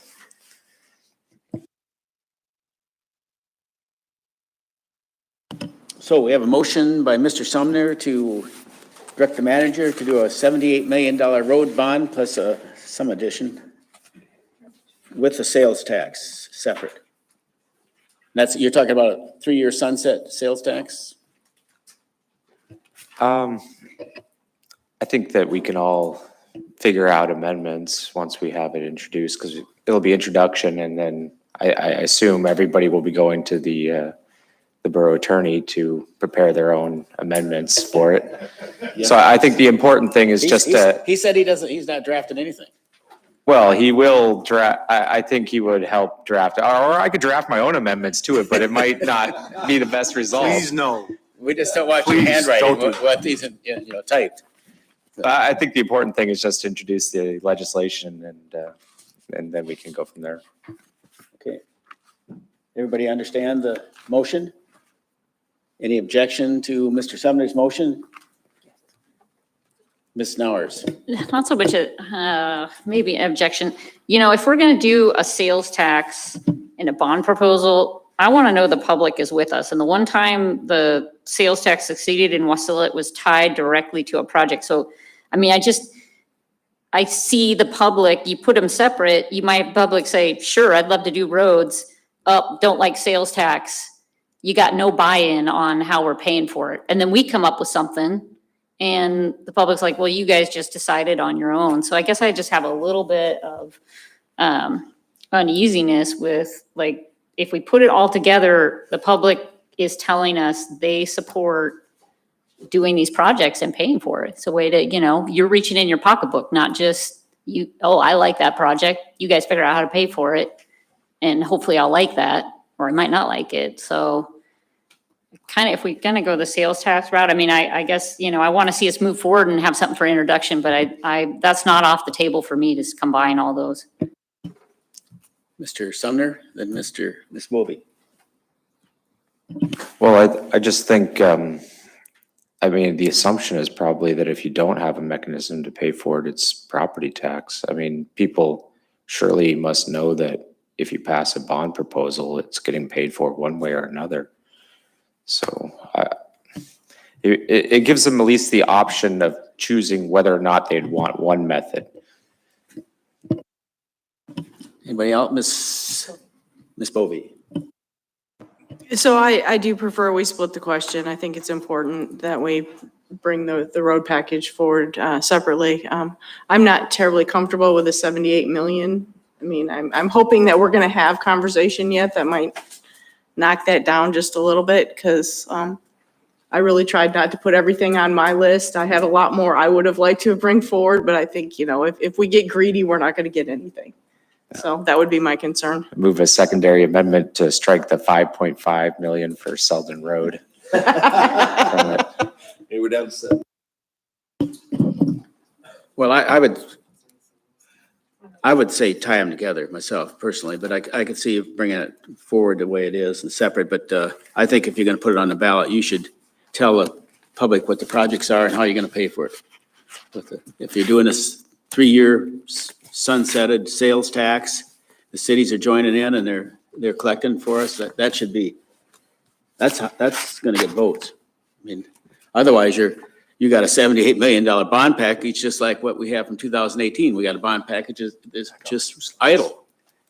And I don't think we should go there anymore. In fact, I'm almost positive I'd veto that. So. No, go forward 2 slides. Oh, gotcha. Yeah, Mr. Mayor, if I might, that's kind of, we're back to when I said considerations, projects, bond authorization, tax. I mean, the other thing to consider, I know it's 8:15, but is that you could put it out with just the projects and the tax and no bond. Again, when you look at what the city of Wasilla did for the library and then the police department, I don't think there was a bond issuance tied to that question. Anchorage did have a bond issuance tied with their question regarding raising the bed tax for the Tenaya Center. So that's why, that's those 3 considerations. That's the whole discussion we're having here. And obviously, we're getting direction from you. I'll be talking with the manager and the finance director. We'll be working on this to bring you the starting proposal. Just, it has to be put on paper to start the discussion. It can be amended to do anything anyone's talked about tonight. Combine them, split them, put them all together. If you want to change course and raise the bed tax, the marijuana tax, you can do that. It's just a question of what has to go to the voters and then how do you want to get it there? But we're just trying to get direction on how to start the process, frame the beginning ordinance. Ms. Bovee? So if we bring this forward as funded by sales tax or another revenue source without a bond, are we not potentially extending the timeline? Because we wouldn't be able to move forward with anything until we had raised X amount of dollars. So that makes me a little uncomfortable. Yes and no. If you have an area-wide power, you have an area-wide power. Any area-wide source can pay for it. So if you decide to start design, money rolls in throughout the fiscal year. You're going to have, the money rolling in, and Cheyenne's going to do the budget, and you're going to know what sources are coming in from what sources. That's the key to acquiring the area-wide power to do this. It not only opens up the sales tax to pay for it, But if you don't have enough rolling in, you can supplement from other sources. And even potentially, if it's really not enough, revisit the gas tax or the severance tax. Ms. Nowers? So, for example, could we do like a 1% sales tax with no bond? We're thinking that brings in 10 million a year, and we say, if we had a $50 million package, we say that sunsets after 5 years?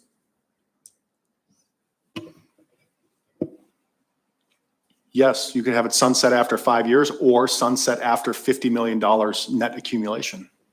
And we could roll with these I mean, not all these projects could happen at once, so that would allow us to roll them, start some. Which district are you in? Your projects could kind of go later. Yeah, let's go to the top. How's that sound?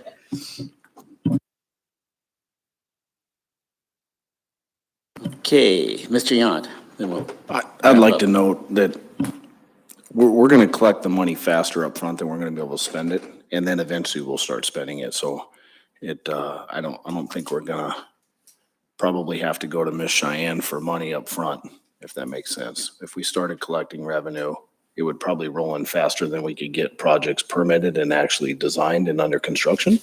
And then eventually we'd catch back up, and then we might have to take from other areas but I don't think we'd be asking for money in the budget right out of the gate, so. So I got a couple of questions. So how many assembly members, we're on excise taxes, like the fuel tax option? How many?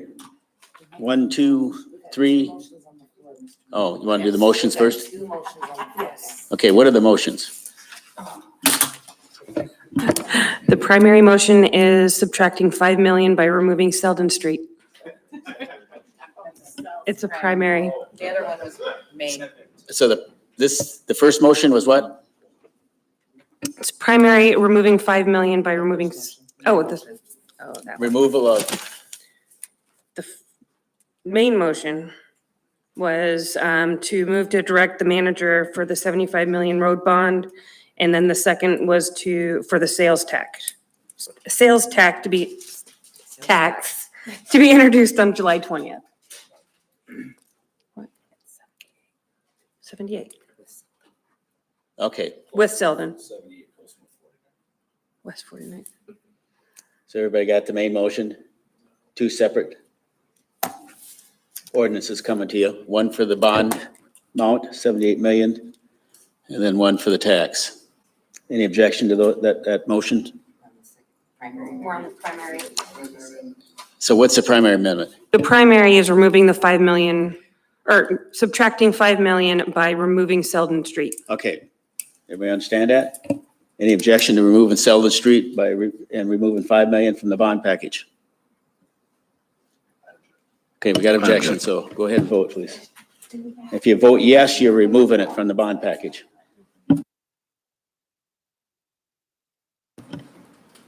Do we need to make that decision? Yes, I thought we were still it's discussing before us the right now, package so we're gonna vote on on the this. 20th. Are we not discussing the package on the 20th? Or we've already, I didn't make the motion. The motion's on the floor. just, The motion is just to direct the manager to bring a package forward. I mean, Minus- it could be taken out then or now. It really doesn't matter. okay.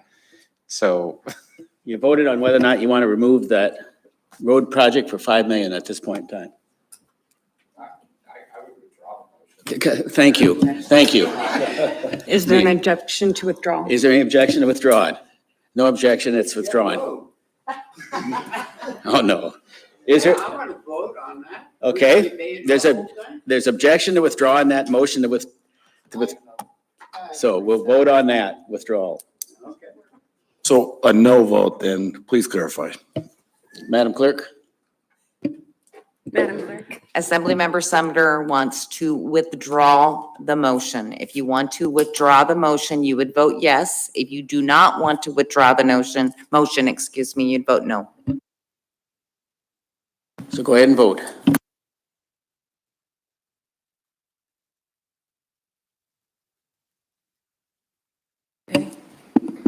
It passed with a simple. So the motion passed with Assembly Member Sumner and McKee opposed. So now it's withdrawn.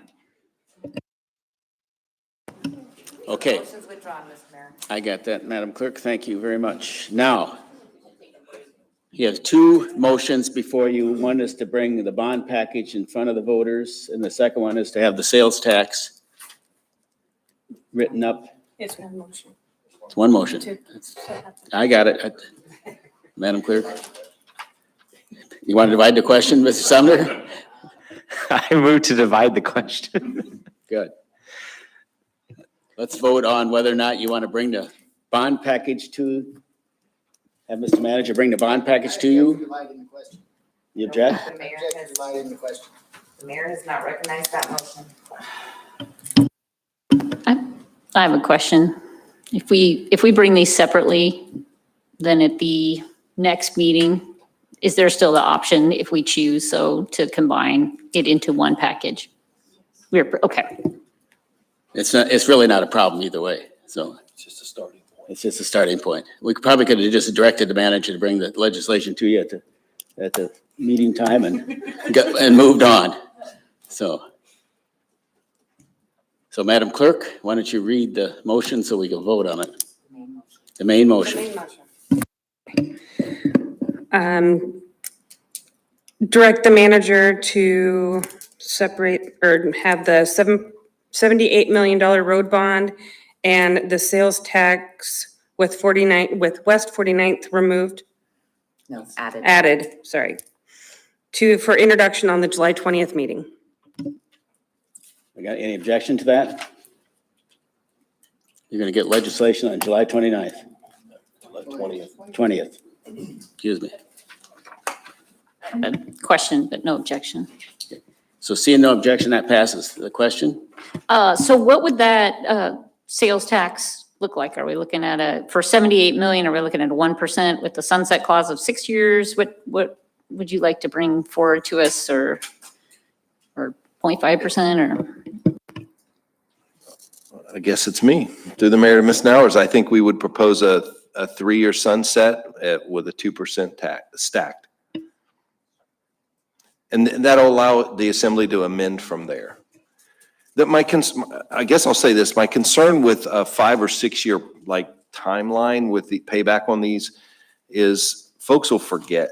So if we don't progress on work and finish things and close it out, I think it's going to be tough to go back. I think the mayor said about honoring their word, there is an element of we've got to hit our marks and get and be mindful of the timing, or folks are going to lose sight of it because it's just complicated. And certainly, I'm open to amendments. What we're trying to do is just create a starting point that's reasonable, that the assembly can make motions to amend from, as opposed to something that's wildly different than what the body is interested in. My concern is just starting that high, you might create a backlash immediately instead of a discussion. I'm not sure what the city of Palmer would say about a 3%. Mayor, Like- question. 2%. There's no motion, but, right. Why don't we just wait and see what the legislation they bring before us, and the assembly could amend from there and decide some decisions on that percentage. Obviously, partnerships with the city is going to be, it's not 3%, Ms. Nowers. Yeah, or lower, is what they're saying. So, okay, let's go on, close that out. And we'll just go to comments. Mr. McKee, do you have anything further? Mr. I just wanted to take a minute and say thanks to the staff. They've been working pretty hard to hit this timeline to get to the tab, the planning commission, the big board, and make all these preparations. Staff put a lot of work into the mapping and all of the tools, the public outreach, the project preparation, and the cost estimates. I just wanted to at least acknowledge that and say thanks for their effort. Okay, comments, Mr. McKee? No. You sure? Hi. No. Go, George. I'm down. Okay, Mr. Sumner, comments? No comment. Thank you. Nowers. I really appreciate the opportunity to have a discussion about this ahead of time, so appreciate that. Thanks to the manager for organizing it that way. And also just wanted to say really thanks for the initiative to put this online and get the public engaged. I know it was kind of a New Deal, and it's not a perfect system, but it's been awesome to be able to send that to people and they can see the map. And the fact that they're voting, like, I know it's just a weighing in thing, but it's really allowed the public to feel engaged. And I've gotten more feedback through that than on a lot of things. So much appreciated. Mr. Yant? First, I'd like to thank Ms. Ledford for being the one city mayor that continually shows up and gives feedback. We lean on you all the time, and I appreciate that. I'm lucky to have you in my district. Secondly, this going back to transparency, sunset clause, amount of money out there. I think building off what Mr. McKee said earlier, it has been shot down. But I think if we craft this correctly and take into consideration, if we can show everybody exactly what it is we're trying to do, and we're going to stop at this point, I believe we'll get the support. And I look forward to doing just that, making it easy to understand for people moving forward. Mr. Hale? I think this has been a productive discussion. Thank you, and thanks to the staff. Mr. Tu? No comment. Ms. Bovee? Yeah, I just want to recognize that there are lots of valuable and needed projects that potentially aren't moving forward.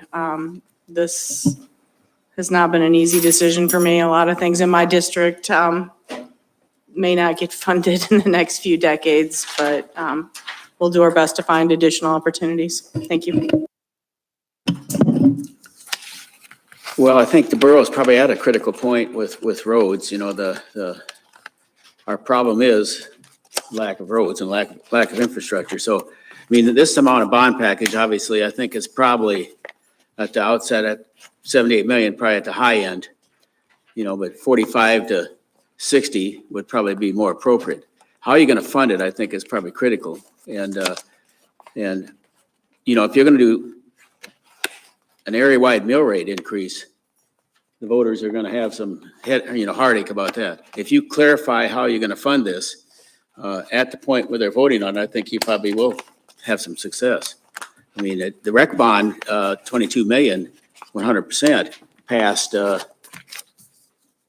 right away. So I think this, you know, I like the idea of a sales tax. I like the idea of a sunset. I like the idea of keeping it absolutely as low as you can. Some of the things, Mr. Yant, you said about like excise taxes and things like that, that you might introduce them at some point in time. I think you need to do that sooner than later. If you're going to do the severance tax on gravel, you should probably get that moving. You know, I don't know if there's that much income going to come in from the cigarette tax. The bed tax, was it bed tax and marijuana would go together, wouldn't they? On the ballot, Mr. Spropoulos? They would probably be separate questions, but both of those taxes have to go to the voters to increase the rate. Right. They'd be separate. Yes. They're unrelated tax. I mean, the taxes are pretty much unrelated to each other, marijuana and bed tax. Okay, so I mean, the funding source for this particular bond package, I think is critical. I do think they have to be tied together. I do think if you're going to do a bond package, you should tell the voters, do you feel comfortable with a 1 or 2% sales tax for a 3-year sunset or whatever, 4 years to produce the amount of money to pay for the road project? Then I think you might have success. And the projects themselves, every one of them I thought were worthy, you know, and there were some ones that I thought could have been added on, but then the number, gets up pretty high. I'm particularly interested in some of those older 2018 that may have fell through the cracks. I want to know who those are, especially Herman Road. Is Herman on this or not on this? It's funded already. It's funded. Through whom? They got Mr. Mayor, that was funded through the Community Transportation Program. That's one of the 4 projects from the 2018 ballot that have the 50% match and is moving forward. Okay, so, and then the other projects after those 4, I'd like to know which ones would be included in this, which ones are not, to make sure they don't slip through the cracks. And so that's what I'm kind of interested in there. And otherwise, so we'll be meeting back here, Madam Clerk, when? July 20th. July 20th. Okay, so we'll close out, adjourn at 8:29 PM.